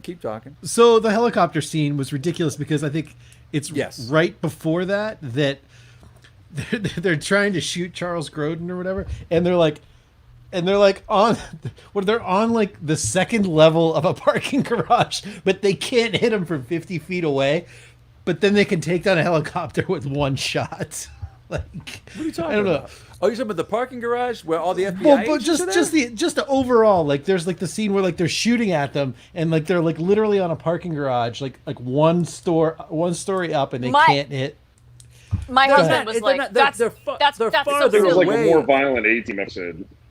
All right, we Jason have a didn't like comment that here. either. Agreed. I loved it. I'm with Patrick. It's a perfect balance. See, that's another person from home that's watching here. It's dark. It's good. It walks that line. I think it was Go ahead, it Dave. was a perfect time in a lot of people's lives, and then they remember it fondly by its association unto their existences. I don't know, man. I had don't know. another. If I, Go on. Dave, do you know what happens if I close this window and then come back? Like I'll bring you if I back. swipe, Yeah, I'll bring you back. I just want to. It was I Esquire. wrote something else down. Good. Write it down. Find it. Esquire magazine is the one that did the 32nd anniversary of this movie and why it lasts and has legs. Just letting Okay. you guys know, it's a cult classic. Listen, I'm not shit talking the movie and saying it's bad. I'm just saying that there are some parts of it that are hilarious because of When he like, shoots the there's a lot of helicopter down, it's pretty inconsistencies. ridiculous. Okay, when he kind of just Right. works his way out and like just kind of like with a handgun, he just kind of just shoots down the Right, helicopter. this he knows giant right- It's explosion. incredible. Yeah, the explosion on the side of the mountain is ridiculous. I'll give you that. Okay, I'm just saying. But the fact that there was who was it? Dan Jammett and I had a conversation about this movie years ago. He's a theater producer and writer and all of the above. And he thinks that it was the last great De Niro movie before things went, you know what I mean, when he started taking different roles. Like it was the last, like where you have a young, virile, still very serious about his craft, Robert De One of Niro. the few times I have found him attractive. Actually, I was surprised. I was like, "Hey, what's up? What's up, Robert?" Jack Walsh, you're into the Jack Walsh. You know, he Yeah, was wrong. especially He the was wrong. dirtier he gets dirtier and dirtier. And by Why the aren't end, you I was like, why aren't you I'm right popular with with you, the Amanda, Chicago on that Police one. Department? Why aren't you Dave- popular Dave's with the with me? Chicago Police Department? Grodin, needling, that it's all there. And you know what? The smoking, right? "Oh you know, I my don't- God, it's out of control." You've never wanted, but you know, he's smoking on planes. He's smoking on trains. It was right on the cusp of not being able Everywhere. to smoke in certain places. But De Niro smoking when he buys a pack of cigarettes. Okay, first of all, first time I ever heard of chorizo in my life was this movie. Really? I was surprised when by did you see that. it? When did you first see it, Patrick? 1989. Oh, you saw it like right. Okay. Oh, I'm wow. guessing. I didn't see it at the theater, but I mean, And he watches it every year on the same day. no, I haven't watched it in a long time. I just have it in here. But okay, to be honest with you, this movie, I don't know. I'm trying to think. Like, this was like in the 80s when HBO was just kind of like becoming a thing with the early 80s to like the late 80s, early 90s. There wasn't like a different show on every show. It was like the same 5 or 6 movies on a loop, nonstop. Yeah. Oh, yeah. So like it would just be on. So you would just watch it Sure. when it came Right. on. You for were like, a oh, month it's or- on this month on Yeah, HBO. like it was on this month on HBO, and it would just be on. So I would watch it. My Isn't mother HBO just loves porn, this or is movie. was that Showtime? That's Cinemax, Amanda. Step up. Cinemax. Come on. You They mean call it Skinemax. Skinemax. There you go. No, but you're right. That's- Like Patrick, it would be on at like you could start watching it at like 8 in the morning, but then you're like, oh, it's probably going to be on at 2 in the afternoon. Yeah, because that was what it was. Just a 6-movie cycle. That's what. Right. Between this and Rhinestone, I've seen both of those movies Oh, about I still need 5,000 to times. watch that. I still need to watch that. I believe Midnight Run is a legitimate movie that everyone should watch. Rhinestone, only a special person's going to love it like I do. But When is Brazil? because I got Brazil vibes with De Oh, Niro's man. that picking the lock thing with with precision and focus. That was very like his echoing his Brazil role. You're not far. You're not. That's interesting. I never even thought of that, but you're right. No, that's an interesting connection to make. Yeah. But I'm straight up. This movie, I think it deserves props. I think it deserves more props than it gets and got I'm with you. in the long run. I thought it was adorable, and I don't think it'll ever get old. the comedy was just like low key funny the whole time, and the sweet moments were sweet. It was good. It was a good balance. The comedy blends with the action at times. I think it does, right? I think it does. And the Danny Elfman soundtrack is killer. I was looking. I did a play once called The Glory of Living, and I wanted that soundtrack, but I didn't want to just rip that off because I didn't want people to think about the Midnight Run. Although Midnight Run, now that I'm watching children's movies a lot now, the Danny Elfman score from this was in the Alvin and the Chipmunks Road Chimp movie during a fight Wait, sequence. it used the same soundtrack? It used that same Of song course it during did. a bar fight. The soundtrack doesn't make any sense. Were you I love watching it. it with your daughter, and did you lose your mind? And No, I did you was try to watching explain it to No, Pepper? actually, I was watching it with my daughter, and I called Nick. I was like, did you know that the Road Chip soundtrack? And I sent him the link. Like, it's basically the fact. That could be a dangerous slip up for people if they're like, oh, they're watching the Alvin and the Chipmunks thing, and then instead they're watching this movie. Like and Joe people murder helicopters. Joe Pantoliano, the guy that runs the bail bondsman. All right, Marscone's bail bonds. All right, Robert De Niro's movie before this movie was The Untouchables. It hadn't been released yet when he shot this, so he moved from playing Al Capone to Jack Walsh, right? And a couple other people from that were in that. Like, there were little things, man. Like the mob guys talking on the phone, right? Everything. The only thing missing is cell phones, right? That's how you know it's like a dated movie. That they're on payphones, right? But there's a scene, like a little scene where the one mob guy's kind of talking to the Dennis Farina mob boss, right? And they're talking, and the other guy's just like sitting there, like shadow boxing with him, just messing around. And the guy's just like kicking him, trying to get away. I'm on the phone with Chip, like, you know what I mean? Like little things like that. I think just added so much color to it that it wasn't just like mob guys standing there like this. They were just like goofballs. Like the guy before the helicopter scene, he's wearing like a cowboy hat for no reason. He's like, "Hey, hop along, Kizadich. What do you think? Take a picture." Yeah. Should I get one of these? Yeah, that's what I mean. Like, what do you think? Like that kind of thing. And it's like, and he gets off the phone with. And with moments at one point later- he gets off the phone and he's like, "Is he mad at me?" he's like, he's not mad at me, is he? Right. Like those kinds of things, I think when you have like mob guys or criminals to humanize it. I know Quentin Tarantino made a fortune off of like what the bad guys were doing at the diner before they went to do the crime, like in Reservoir Dogs and everything like that. But this is before all that, so it's just kind of adding some color. I might not like this movie as much as I'm showing off, but I feel like I'm defending it to you, Dave. Well, no. I figured somebody needed to be the hater on it. I loved it. I just think it's either like Who Framed Roger Rabbit, where cartoons and humans are on the screen together, and you're like, oh, that doesn't make any sense. Or like when Homer Simpson walked out of the cartoon into the three-dimensional world, and you're like, that's wrong. That doesn't make any. Just for me, there was cognitive dissonance, and also I was constantly like, ooh, those phones, like ooh, COVID, like the whole time. It was giving me. Oh, skeevies. really? Oh, yeah. Okay, that's interesting. All right. Wow. Being on a plane. The smoking. The I first guess class. The first class had roses. Had like a table with the roses. It was That it was was funny. like a double-decker plane when he's Yeah. like, oh, okay, this is it. It had a Charles spiral Grodin. Charles Grodin. I mean, the movie's so packed with shit. Like these things go down. These things go down when he's on the plane trying to get off the plane. Like if you see it, like where they have to go to all these different things. Marvin Dorfler. Come on, I mean, all these characters. It's a packed I had no ensemble idea. movie. Yeah. Every 5 minutes, I was like, that guy, because they're character actors, and I don't know their names, and I should. But yeah, every 5 minutes, that guy. And He I was was in watching Beverly Hills Cop and Breaking Away, and several other '80s movies where he plays the exact same guy. But I think was his watching Marvin on Dorfler is Prime. pretty great. and you can hit pause, and it on Prime. I think none of it the tells actors you the nailed it in. actors. What'd you say? What'd you say, Nick? I think you it was say, great because none of the actors mailed it in. There's so many people in the movie, and they just did a good job of it. It's a great ensemble piece. I put it up there with like True Romance as like ensemble movies where everybody's kind of bringing it in their little tight little package. It's the precursor for all this. They talked about De Niro. Okay. He was a tight Okay, little so check this out. package. Bill Murray and Steve Martin were both considered for the role of the Duke, Mardukas.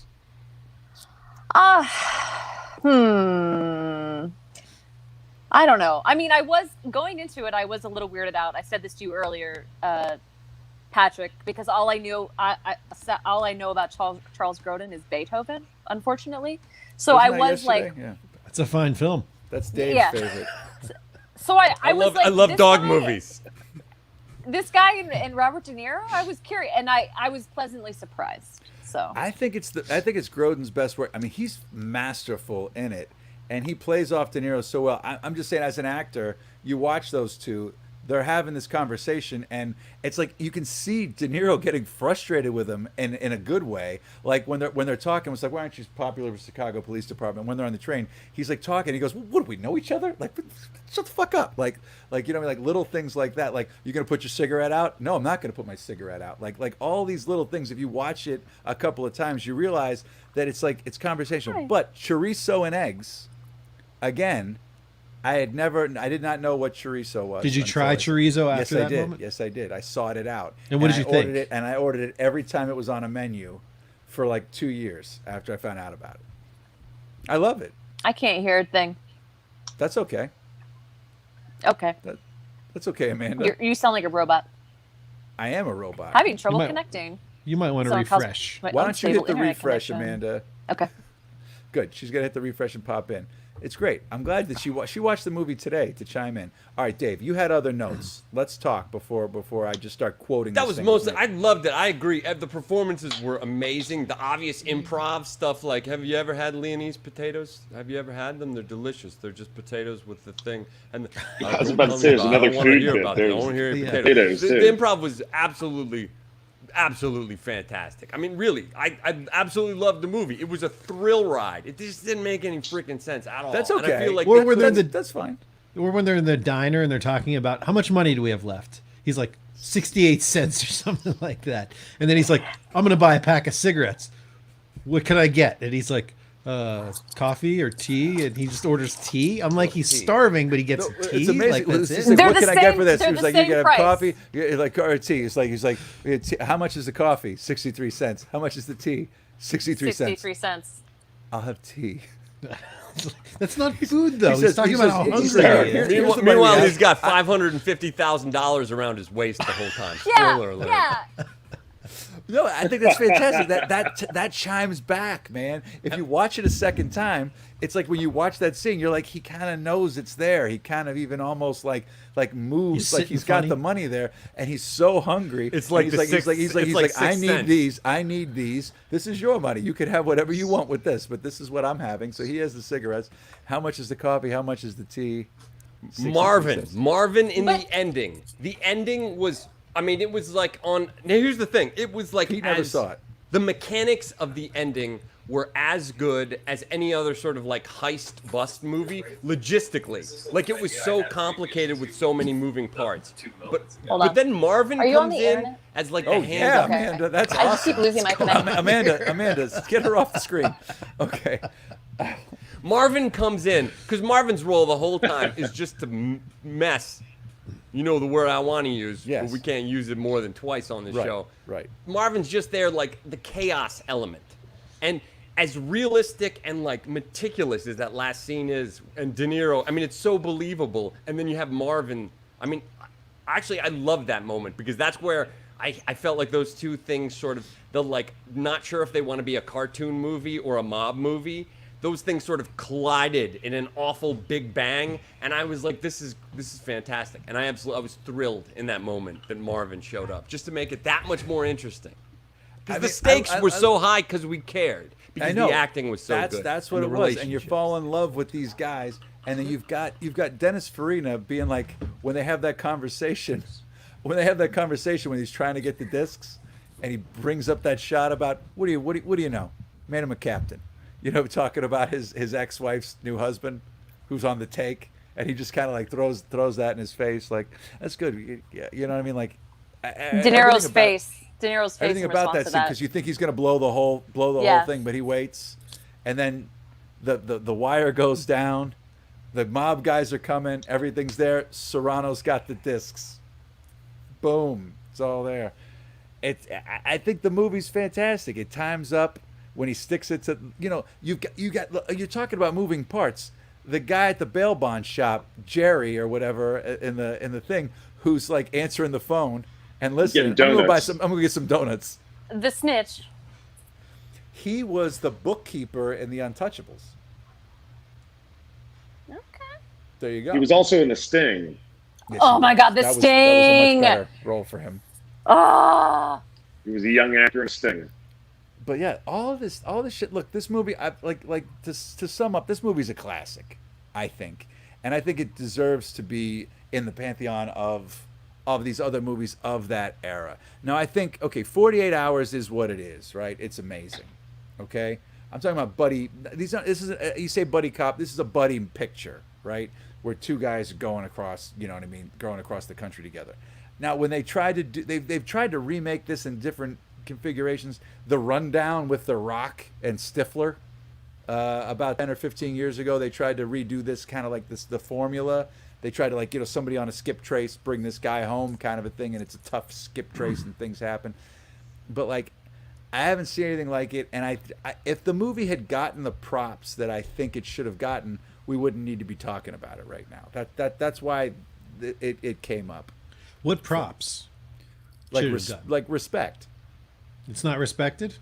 No, it is, but it's like a cult movie in the sense that it didn't have that mainstream appeal. It wasn't like a huge box office hit. It did well. I mean, it made money back. The budget But- was Like you were huge. saying, I wonder what it it's was now released getting with. props from What'd you say? props from who? Like people like I was Dave going to say and that Pete. summer. I wonder what it was released with. Yeah, you're right. That's good. Well, let me I look got a here real delay. quick. It's okay, buddy. I got you. This It's a is. good question. I'm gonna pull up some things here. What was that? So 1988. Okay, so here's a little fun fact that I just came across here that I mentioned before. Robert De Niro would not have been in this movie had he not been turned down for another role he wanted to play. Tom Hanks's role in Big. Shut up. He was looking to do something different, and he wanted to play Tom Hanks's role in Big, and Penny Marshall went with Tom Hanks. And This not is another Robert De Niro. point in Midnight Run's favor. This is good. This is why I'm talking. Why would I not? My mind is Now I'm blown. picturing both movies with the different actors like Tom Hanks. Imagine in Tom this. Hanks as Jack Walsh. Or- No. Yeah. No Or thanks. De Niro in Big would be even better. But I mean, you saw De Niro in what, Awakenings? Oh, trying to think one of of my favorite something else movies that of all would- time. Yeah, that was a good Robin Williams movie too. But but that's it. Oliver We say it's Grodin's best. If you put De Niro's, is it a top 10 De Niro movie? I think so. I say yes. I say maybe because I said 10. I like that he it shows both of his sides. He's I like when he's cute. I like when he smiles and laughs and tells jokes. And this was the perfect movie for that because he's trying to be the straight man and like Grodin's kind of like needling him, and like these cute moments happen. And I think I like seeing De Niro in roles like that. At the end, it's gonna rain in L.A. I guess. Looks like I'm walking, because he can't break the large bills that he has on him with the $500,000 that he has strapped over his shoulder. So he walks from the airport. He walks home. He hitchhikes home. It's amazing.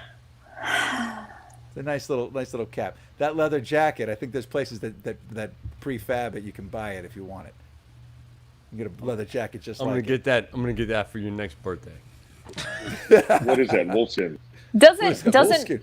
That's such a Dennis, good line. doesn't he say something about his clothing in the airport when they meet Yeah. up? Isn't he like, oh, so you're spending your money on your clothing or something? So you're wasting all your money on clothes. Yeah, well, what is that? Long time no see. Yeah, that whole like Dennis Farina is just. I just can't go. I can't believe he's dead. Because Wait, what? Dennis Farina, I can't believe he died 2 years ago. Oh my God, I didn't The know guy's he amazing. He's one of those died. guys that I wanted to hang out with or work with or have something with. I got to meet a How couple old of. was he? I don't know. I didn't Like, know I mean, him. was it natural or did something? I don't know. It's always, it wasn't an accident, so I'm guessing it was natural. I don't know. I Okay. don't know what it was, but He's just like young in my head. I don't know why. he was a cop. He was a cop for 20 years, and then he was a consultant on a couple movies, on like the Thief, Michael Mann's first movie, Thief with James Caan. He was like, and he played like one of the thug number 3 or something on it, and then went on to Crime Story, like a couple of TV series that he was big on, and then just kind of popped up. Here's a little fun Dennis Farina movie that I love. Amanda, you might dig. Nick, you're probably not into That Old Feeling. Never heard of I it. don't know. Bette Midler and Dennis Farina play ex-husband and wife. It's a total comedy. It's a shtick comedy. Their daughter's getting married. They've both gone on Mid to marry. '90s. What? Yeah. I'm saying mid to late 90s. Their daughter's getting married. They've been divorced, and they still have like sparks for each other, and they end up getting back together, like and cheating on their current wife. It's a very funny movie. I would watch That Old Feeling. If you want to see a different side of Dennis Farina, it's pee your pants funny. I don't know if without I the do. swear words. I like the side I see. Can't go wrong with it. Have you seen Okay. Snatch? Oh my God, yes. Okay, Dennis Farina in Snatch again He's with the brilliant. diamond. He's amazing. He's brilliant. Why are you bringing this back up? I eat pieces of shit like you for breakfast. I don't know why. But okay, but Don't that's go to. What does he say? Don't go to England. Do you have anything to declare? Yeah. What does he say? Snatch. I'm talking Snatch. Okay, so I was right. Dennis Farina shot all of his scenes in Las Vegas because he was shooting Crime Story at the same time. I don't know. He was Crime shooting Story. it's a TV series. It was big at the time, in the 80s, mid to late 80s. Was that USA? Was that what Crime Story was? I believe it was. Good for you, Pete. I remember my The, 80s, the, 90s. the F word is used 119 times. In what? In Crime what? Story? In the movie that you're allowed to swear while we're here tonight, Midnight Run. The movie was a modest hit at the box office, earning $8.16 million worldwide on a budget of $35 million. So that's worldwide. So it probably made 50 or 60 million here and thing. I got some fun. Bruce Willis was considered for the role of Jonathan Mardukas. That would have been horrible. I could see turned Bruce down the Willis part. Yeah, no as good. in De Niro's role, but not. Albert Brooks turned down the role of Jonathan Mardukas. Who's Albert Brooks? The voice of one of the fish in Finding Nemo. Did you ever see Network? Not Network. What's the broadcast news? You'd know No. Albert Brooks. If I saw him. What else was Albert Brooks in, Nick? Anything? Top of your head? Defending my life. Defending My I Life. can't think of anything off the top of my head. Mickey Rourke was up for Jack Walsh, but De Niro got it. Philip Baker Hall. Okay, Philip Baker Hall is a major actor, and he just played like, the consigliere to Dennis Farina, who all he had to say was, "I think you should send a cash offer, but don't go there." They And shot him from the back too. You didn't see his face. Every that's shot Philip was like Baker Hall. I mean, he's like a big deal to me, and it's like, What about sit down, have a Yaphet glass of. Kotto? Who's that? I said, what about Yaphet Kotto? Sorry, I'm on a delay. I'm going to shut up. No, talk. I want you to talk. What about Jakob Kogo? Yeah, talk about that. Oh, he was awesome as Mosley. Like, he was just, everything was funny with him. Oh, he's Mosley. Okay. And he was so straight. Yeah. The sunglasses bit, the Ray-Bans. when he first took those sunglasses off in the car and just to show him. That was the most horrifying thing I ever saw. It was incredible. Also, the moment in the police station when he says something like, "And here you are pretending to be a police officer," and De Niro says something like, "Yeah, exactly, like you are." And then How long have you been pretending? Or yeah. How long? And then How long he's have just you been like, "Oh, when they get we're you. cool, we're cool." He's just like. It reminds me. I'm watching Brooklyn Nine-Nine right now for the first time, and it reminds me of the captain on that show. I don't know if you guys watch that, but he plays super straight too. It reminds me of him. Okay, fun fact that I just found out about. He was suffering from a fever of 102 for almost the entire movie of filming. He was Holy sick shit. the whole time. Alonso was sick the whole time. Had a So that raging kind of fever. worked in his Just favor saying, for the he's a role. little bit of miserable. magic. Well, when he takes off those glasses and you see his Little eyes red. and there's a little bit Little of red red. to him, Yep. it's like thank you, Walsh. Like, you know what I mean? It's pretty good. Charles Grodin said the script was the best he ever read.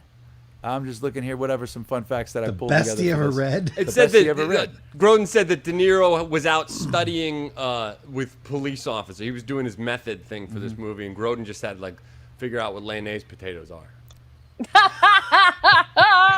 And chorizo. something like that. That was Also- cute. That little scene where they were talking about the potatoes on the road. That was cute. Okay, here's something fun. Robert De Niro, you know how he's always checking his watch? Improvised. He just decided That whole to- story, Ooh. backstory with the He wife. he decided to start doing it, and they added that little line in that he got the watch from his wife. That was his working backstory. Talked to the director, they put it in. They And just then put that was the thing little. like- That was his gift at the end. That's right. Aw. It never kept good time anyway. It's good. It's good. Grodin told him it's time to get a new watch. It's time to move on. and that's Yeah. what it was. And you didn't like the last couple lines of the movie? No, I'm telling you, I loved this movie. I thought it was horrible too at the same time. It was Yeah. an amazing failure on so many. I think it just was incongruent, is the word I'm looking for. I think everything, so many pieces were at odds, but I'm not saying I didn't eat it up like chocolate pudding. chocolate pudding. Okay. All right. Well, I tell you what. I mean, is there anything else that anybody wants to add here? Because we can keep going. I could talk about this movie and the tree that this movie had, the other movies that have been made from it, but we don't have to go there.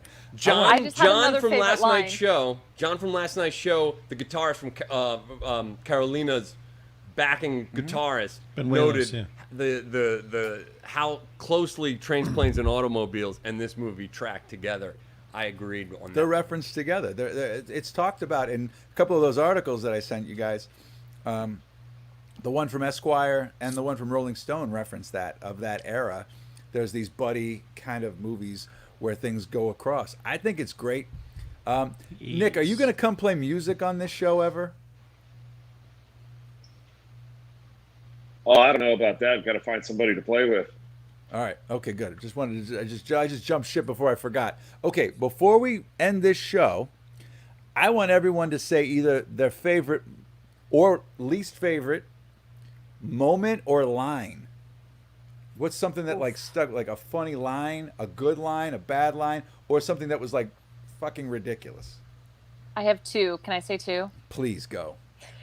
The one which was one of the earlier on after he cuffs Grodin, he says something like, "I'll give you a fistful of a fist." What's the line? Something about it's in Fistophobia? my a fistophobia. I'll give you. You're gonna be suffering from fistophobia. Yeah, Why do I I was know all like- this shit?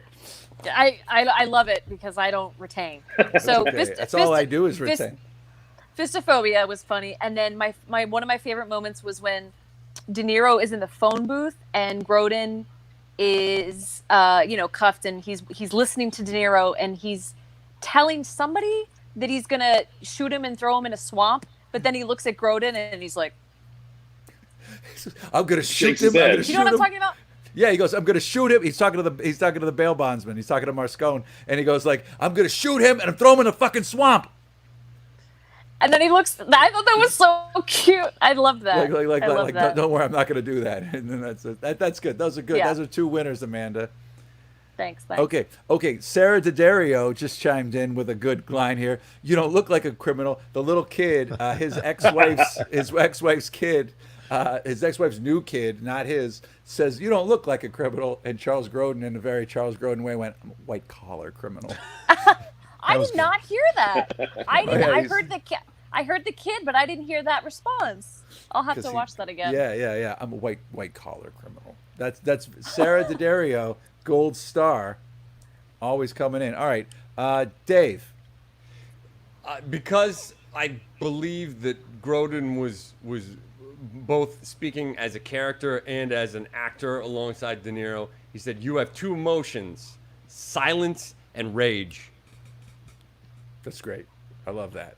That's very good. Gave him Pete. the ulcer. Yeah. No, it's so good. I like the 20 scene where he's like, "Oh, these 20s are bad. These ones are good. These ones, The these Lippman's ones are okay." configuration. This configuration. That's awesome. And he asked the guy if he's seen anyone suspicious lately, and he's like, "You from here?" Like the silent, the pauses are so good and weird. Grodin went Yeah, he studied did at a the good job. Playhouse for a year and a half.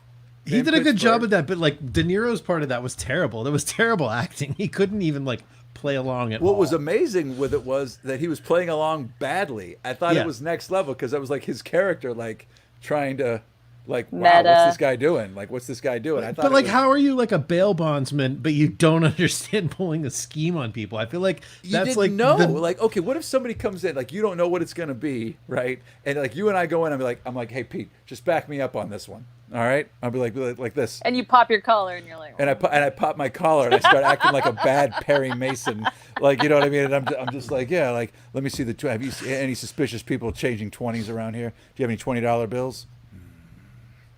You know what I mean? And then I start like, but De Niro with quick on the uptake, whatever The he's doing with the eraser. pencil eraser. The Lippman's configuration, yeah, like, you know what I mean? I thought like he was going along with it. I like that, like he like licks his fingers.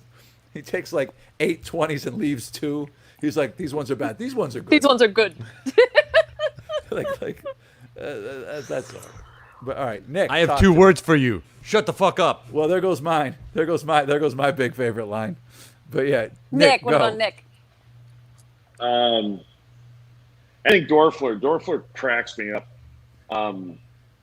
My favorite one. It's such a small part. It's where he's driving that like Buick through the desert and they're walking, and he's going, "Is that them?" He goes, "Mine is good." He goes, "No, I'm the fucking best." And he goes out. He goes, "Is that Marvin?" And he doors him, and then the whole movie goes sideways. He's so funny the way he delivers it. Like, I laugh out loud every time. Pretty much started that scene. Every time he gets me, John Ashton. I'm the fucking best. I'm the fucking best. That's a good part too. I mean, I could go through, like, for me, I could go through every line in the movie here. Like, I love them all. I mean, I could go Farina. I mean, I like when De Niro is just sitting there eating fried chicken, and he's like, "Have you ever heard of arterial sclerosis?" And he's just like, "Why do you eat that?" He's like, "'Cause it tastes good." You know what I mean? Just like little things like that. He's like doing like those little things. Like, how much do you tip? That's 10%. 10%. These people depend on tips to live. And he's like, you know, like there's just so much. De Niro goes back and like checks his math. He like checks his math. He does it like there's just so many little things in this movie that they had the freedom to do. I Put guess. on a fucking mask. Well, that would be Bruce Springsteen telling us it's almost time to end the show. I guess. Oh, I but, slipped. I slipped. Did you not know? Did you not I do didn't that do on that purpose? That wasn't for. Hey. Anyway, I don't know what my personal favorite thing is. I have a favorite from every scene. Like, Yeah. I mean, Marvin is funny. Like, I like the guy when Marvin gets called into the skip trace, right? And he's got a guy chained to a radiator in like some dive motel in Pittsburgh, right? Which I always got a kick out of. It's right? your lucky day. And he goes, "It's your lucky day." He's like, "Why is it my lucky day?" And the guy's like, "My name's Carmine, fucko." Like, you know what I mean? Just like for no reason, just like random characters that are just like have like 1 or 2 lines like that. Like, that was good. I mean, there was another. There's just I mean, I could go on all day about it. I'm a fan of the movie. I like it. I think it's good. I'm glad we had this alone together conversation. Anybody that's watching right now, if you've got any comments about the movie, we're going to be wrapping up in about 60 seconds. So get that going. What's the next movie? What's the next movie? Well, this movie here. We're going to talk about the next movie next time. I said the wrong thing. I've been talking a lot for the last 2 hours. Here's something for you. Well, tequila. We've got. I am drinking tequila tonight. We have a little overnight poll here for you to get you guys excited to talk to you about before we say We goodbye. never closed out the old one, did we? Wait. Who won the intro poll? Dave. Pete usually tells me, and then I tell Patrick. Ooh. Pete's like telephone. I don't It's know. neck and neck. It is still 50-50. 50-50. It's gone back and forth. How is it neck and neck? The first base is so much better. But you got to remember that But Jim Leland's a Leland going Pittsburgh- to Barry Bonds, who was a star at the time, but is now, arguably one of the best baseball players to ever live, even though he'd have been in the Hall of Fame without using the steroids. But for Jim Leland to just not give a shit, go to the star player, like the biggest player in the world. And basically, Yeah, I didn't have a lot of context for either thing. I didn't know about it either. Did you either watch thing, it? either. Did you watch the tapes? Yeah. I mean, I saw the Okay, clips good. on the show, but I don't have any context. So my vote is just based on those clips. I don't have any background on either situation. McClendon's thing is legendary. I think it's friggin' amazing. So did they? What did he eventually give the base back, or did they have a replacement no, base? They brought. Did he get? Dave, did he get cut fined? the video. Dave cut the video because I asked him to, but they cut somebody else from the grounds crew brought out another base, a backup base. So they had a to backup put in base. there. They had a well, it's Major League Baseball. They've got backup everything. Did he get But fined or like? I'm sure. Yeah, I think he got well, suspended. okay. I think he got suspended Okay. for a game. It was or a two. big deal. It was a big deal. They still talk about it. I mean, like on the anniversary of it, people are like, "This shit happened." It was like a shot heard around the world. Dave, did you go looking for the footage? You don't have to. I thought when you disappeared, you were going to come back. Which footage did you want? Oh, nothing. We saw it. I You mean, wanted the it's- Barry Bonds thing? No, I don't want the Barry Barry Bonds thing. Bonds. Like it You want the basically Barry was just, Bonds thing? No. It was just Jim Leland berating him. What about this? Oh my There we go. goodness! All right, yeah, do it. This is my scene. Go ahead, play it. This is my favorite. Jack, you're a grown man. You have control over your own words. You're goddamn right I do. So here come 2 words for you. Shut the fuck up. Press pause. Oh, it's classic. Everything about the shout out to Joe Yes. Pantoliano, right? When he's on the phone, when he has to run to the whatever strip like stand up bar, the Chinese food place to make the phone call because they can't to Chin Lou's Chin where Lou's. they can't run a tap that fast. When he gets there, and he's like, what the fuck does that mean? You know what I mean? Like he just freaks out onto here like constantly while this whole thing's going on. I don't know. Like there's just the character actors in that. It's a smorgasbord of great character actors of the era. You know, Yeah. it's So I give props to that movie wherever it is. I have yet to. I don't think I've ever come across anybody that's worked on that movie. Usually I can get Hi, like Dave. a 6 degree thing. Oh, Dave. Dave's listening, driving across Ohio. All right, Dave. Good. Just keep your eyes on the road and your hands on the wheel. I've come across lots of people, but I have not found anyone in my travels that was in that movie. So I'm still on the hunt to have somebody to work with somebody or even talk to somebody that was involved with Midnight Run. I geek out on movies that I was big on in like when I was a kid. Like I told you when I did the Batman movie, all I gave a shit about was Matthew Modine because of Vision Quest. So I'm looking for somebody from Midnight Run. If you're out there, hire me. If you're watching. If you're watching, I really could use a fucking job. Really, to be honest with you, I lost everything. But anyway, Nick, If thank you- go ahead. If you just reenacted movies that you loved at Bare Bones, I would buy a ticket and come see you do that. It would Just be one man show. That's awesome. Sell like 15 tickets and just reenact 15. all It your would favorite just movies. be you and my mom that would be there watching. To be perfectly honest, I doubt that. We could totally socially distance that because there would be That's two what I'm people saying. in the audience. It'd be you and my mom, like 6 feet apart, and then me on the stage, just basically doing that. All right. What's some other favorite movies of yours, Amanda? Ooh, that's Buddy a lot. films. They have to be buddy films. Okay, go with buddy That's films. a lot. Okay, while you're thinking about it, my favorite current buddy film is Zootopia. Aww. Because I'm watching nothing but friggin' kids movies, and I think the script from Zootopia holds up. I can't say I've seen it. I was thinking Zoolander when you said that. I was like, why I'm is he always watching thinking Zoolander? I would love to watch Zoolander, but I did just watch a kids-ish buddy film. I watched with my bestie as a 6-year-old, and we watched Spies in Disguise. That's kind of a buddy film. Did you see that with Pepper? just watch Zootopia. No, we haven't gotten to Spies in Disguise yet, but watch It's cute. Zootopia.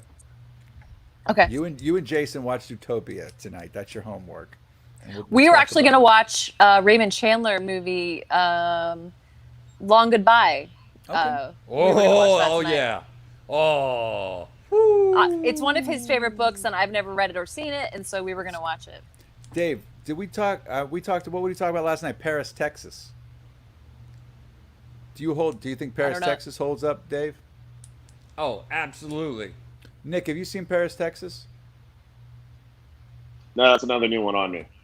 All right, check that one out because the soundtrack is. Who's the guy, the slide guitar guy that's real famous? Well, Nick will figure it out in 8 seconds when he gets the delay. Steve Vai. Just kidding. No, I don't know. What? Talk amongst yourselves for a second while I pull this up here. Hold on. Okay, speaking of Steve Vai, do you remember Crossroads? Yeah, with the Karate Kid. Yeah, classic. Love that movie. When the Karate Kid gives up his kicks and picks up his guitar. Call Me Willie Smokehouse Brown. Something like that, maybe. Can't confirm or deny. Willie, the one and only Willie Brown. That was the song. Best buddy movies. Running Scared's got to be in there for Running Scared. Ry Cooter. Sorry, Running Scared. Yes. Dude, Yeah, man. I don't know that one. I You think don't that's know more Running in line Scared? because it's low. Billy Crystal, Gregory Peck. It's not low Gregory budget. Peck. It's Gregory Hines. Gregory Hines. Gregory Peck would be like, "Put your shorts on now, young man."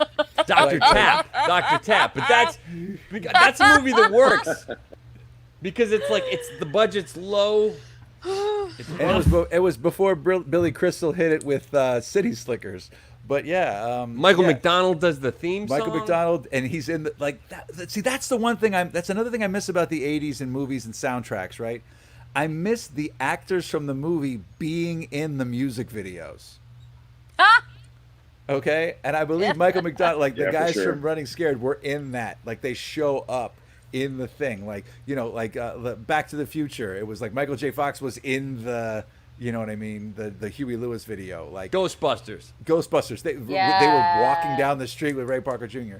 Like who else? Like I missed that kind of era. Like when we had Carl Kurlander on, and he was talking about the music video for the song, what Man in Motion or whatever.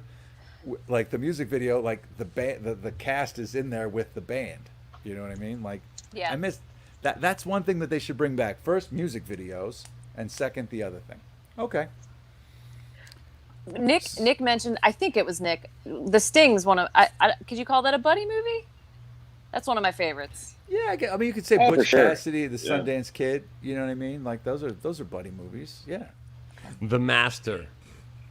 I liked. I also I don't know The Master. I like three Shane Black buddy movies. Lethal Weapon, obviously. I love The Last Boy Scout. And does Kiss Kiss Bang Bang count with Robert Downey Jr. and Val Kilmer as a buddy? Love that I don't movie. know. I mean, it's ish. It's ish. I don't know. And what's the the regular guys, or what's the nice guys? Oh my God. The Shane Black movie that just came out with Ryan Gosling and Russell Crowe.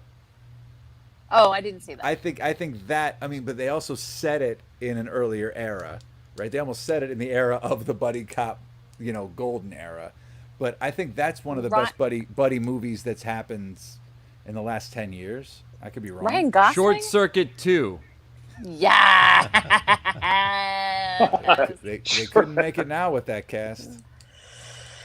Silver Streak, Richard Pryor forgot. and Gene Wilder. That's actually Oh my great. God. Everything with Gene Wilder. They did 3 movies together, right? They were all good. Okay, so apparently, I believe 48 Hours was originally supposed to be Richard Pryor and Clint Eastwood. No, thank you. Think about it. Sorry. Think about it. No, I won't.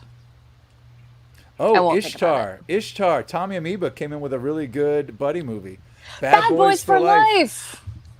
That's good. Bad Boys. Yes. That's good. That took it into the 90s. That carried it over. Yes. I Dario. just watched those for the first time. Jason was like, "You've never seen Bad Boys?" Because there's a newer one, And so we watched all of them, and I loved them. Question for you. So you love them. Do they hold up? Because I have not seen them since, like, we were talking about them in, like, high school or whatever.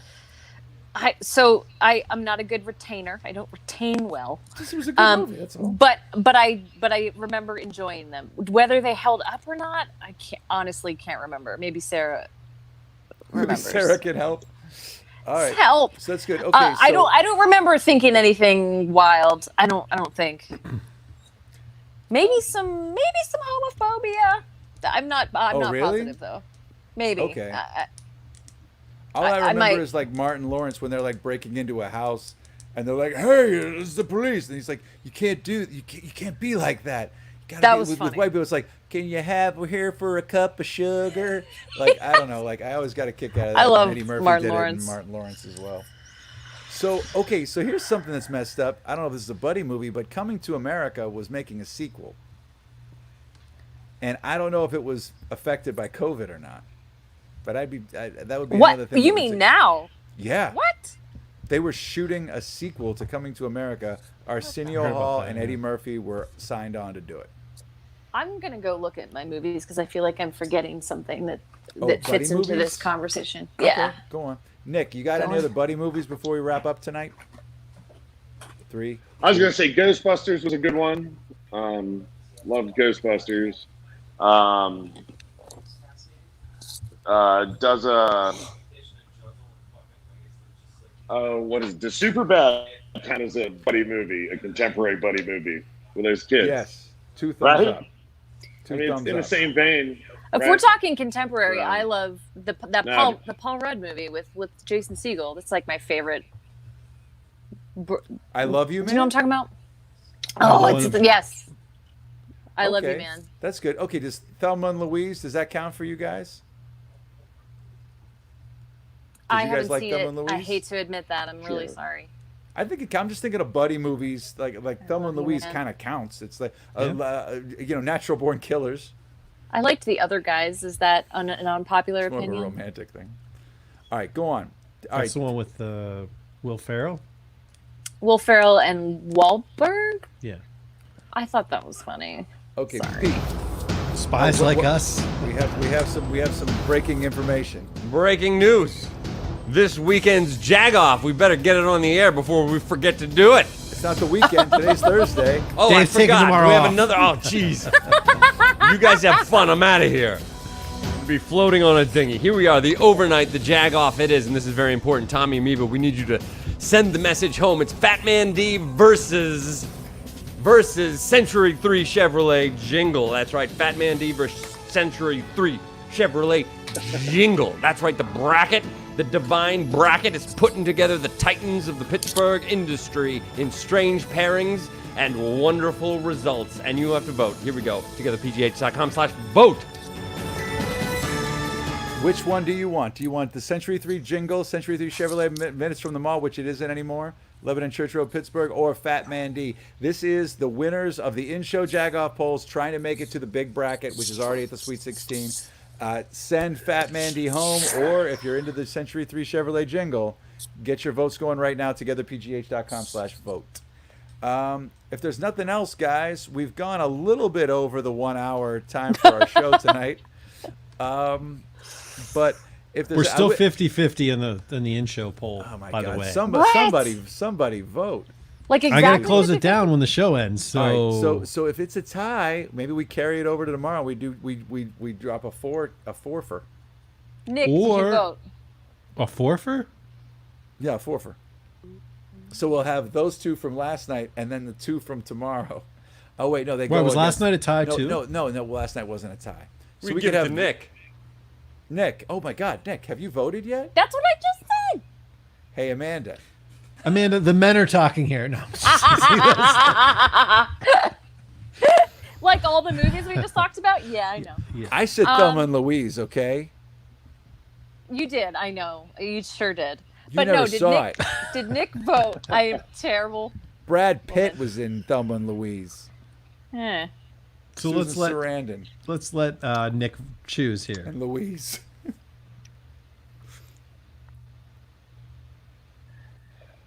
No, what do I got to decide here? I can't do the tiebreaker from the in-show poll. Is that what I'm being tasked with? Yeah. That would be it. So, in a nutshell, Leland It's got to be or McClendon. It's got to be McClendon. It's got to be McClendon. Like, I remember McClendon. It was huge. Woo! It was legendary. All right then. You made. I Decided. think That's all I got. I'm going to tell you right now, Nick. You chose wisely. I would have gone the same way. I'm happy with the turnout, but I do not vote. Nick, man, thank you. Do you have to work tomorrow? Was that an Indiana Jones thing you just did? Thank you. Yeah, I gotta. Yeah, dawn comes early, so. All right. Well, I'm gonna let you I go. really We're gonna enjoyed wrap being this on up. here. Thank you guys. Hey, Nick, thank you so much. I miss you, man. I miss seeing you, and I hope you wake up in time for tomorrow. Is Jeremy still there? Glad you're doing well. This show's hysterical. Is Jeremy Bustamante still? Yeah, I with you there? I think Jeremy's hanging out in the other room. So happy birthday to Jeremy. Okay, tell him we all said happy Yeah, birthday. happy birthday, Happy birthday, Jeremy! Is he awake? Tell him to come Yeah, in. he's watching you guys. We're gonna tell him to come in. We're gonna toast him. We'll sing happy Come birthday here, Jared. in unison over the internet. You got to come here. Hurry. They're going to toast you. With a delay. With the delay. Let's see how With bad a delay it is. on top of Bring a him in. delay, Bring because him in. there's Here we already go. an 8-second delay, so that it becomes a bit.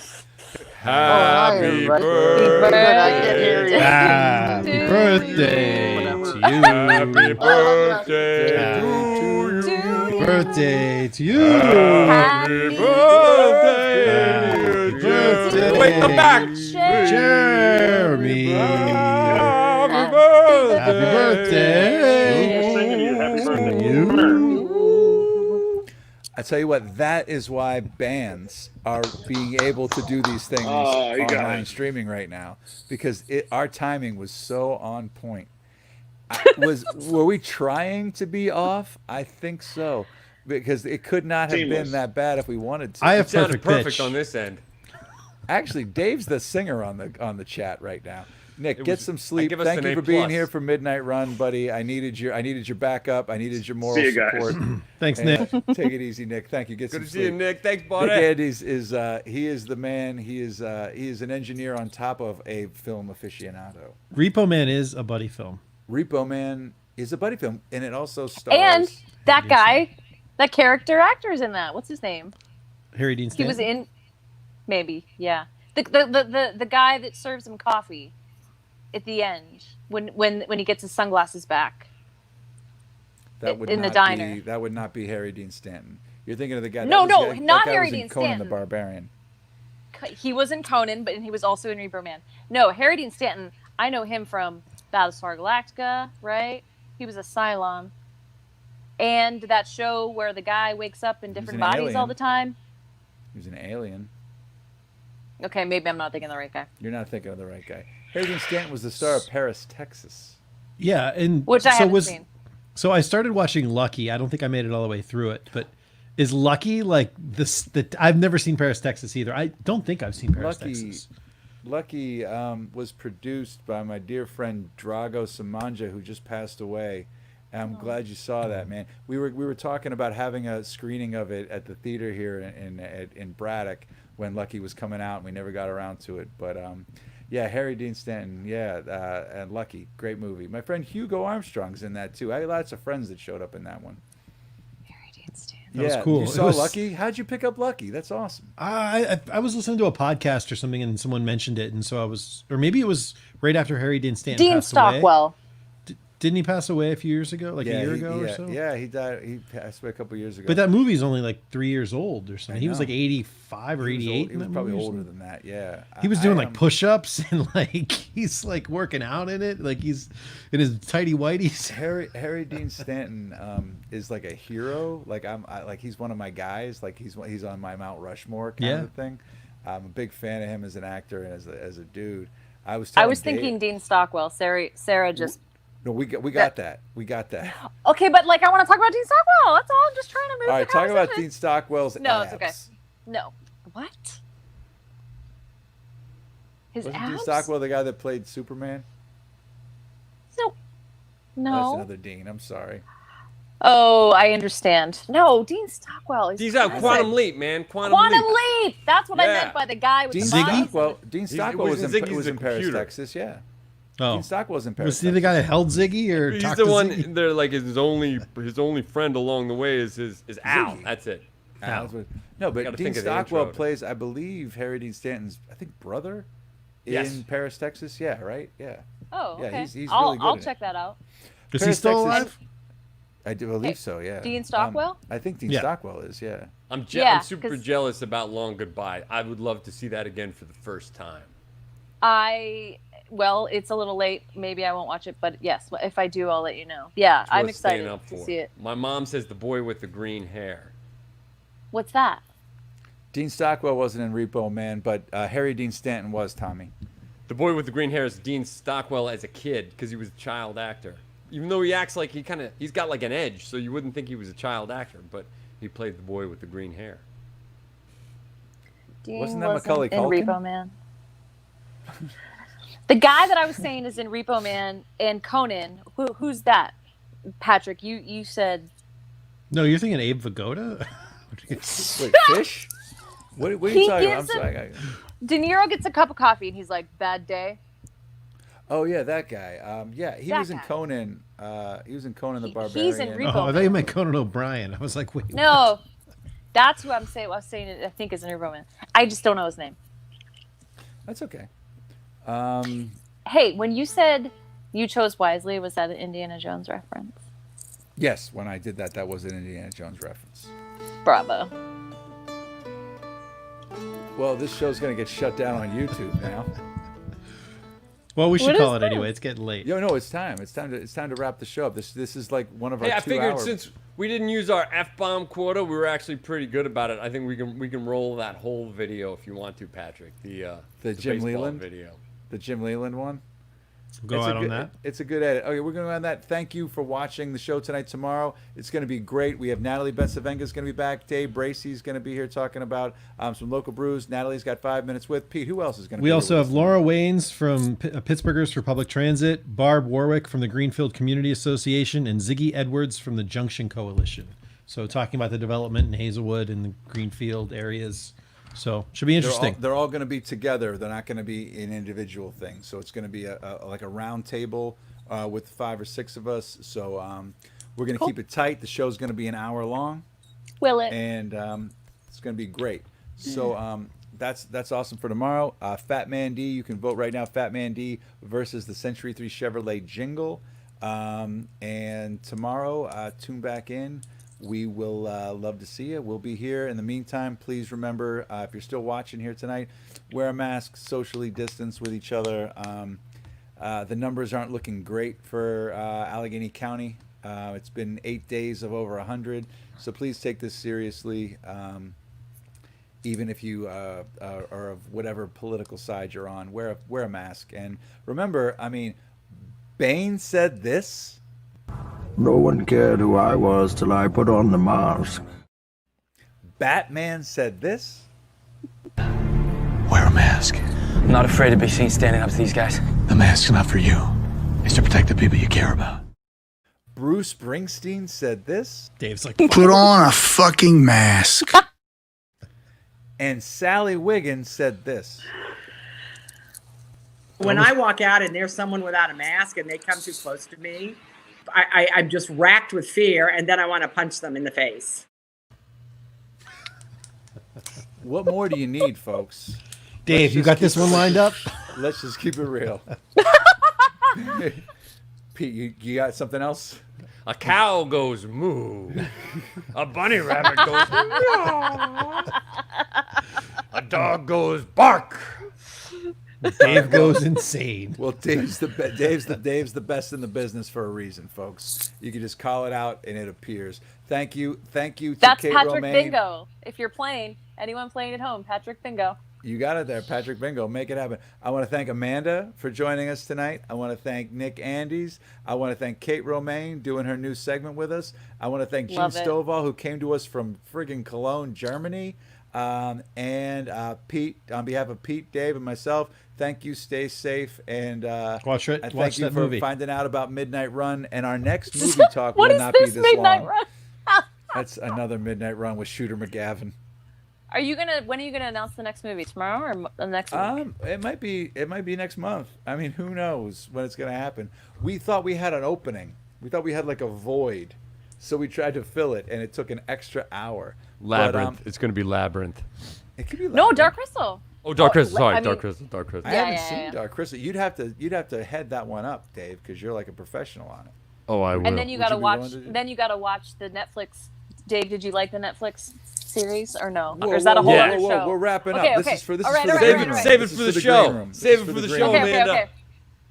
So we're wrapping up. We're sending off. Thank you very much. Sorry the show went long, but love you guys. Stay safe. Take care of each other.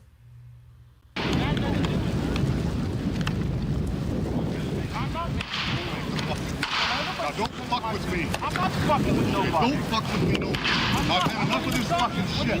I'm in it because I'm the fucking manager of this fucking team. That's why I'm in it. You don't want to be here. Get your fucking ass out. I'll do it. I'll do it. I don't give a fuck. I'll get it. Let everybody know that you're fucking pissed off. So let's get the fucking shit over with right fucking now. I don't want to see it no more or go home. That's fucking fine. That's fucking there for 3 fucking years and I ain't getting. Excuse me, bud. Every fucking day. I made sure I did every fucking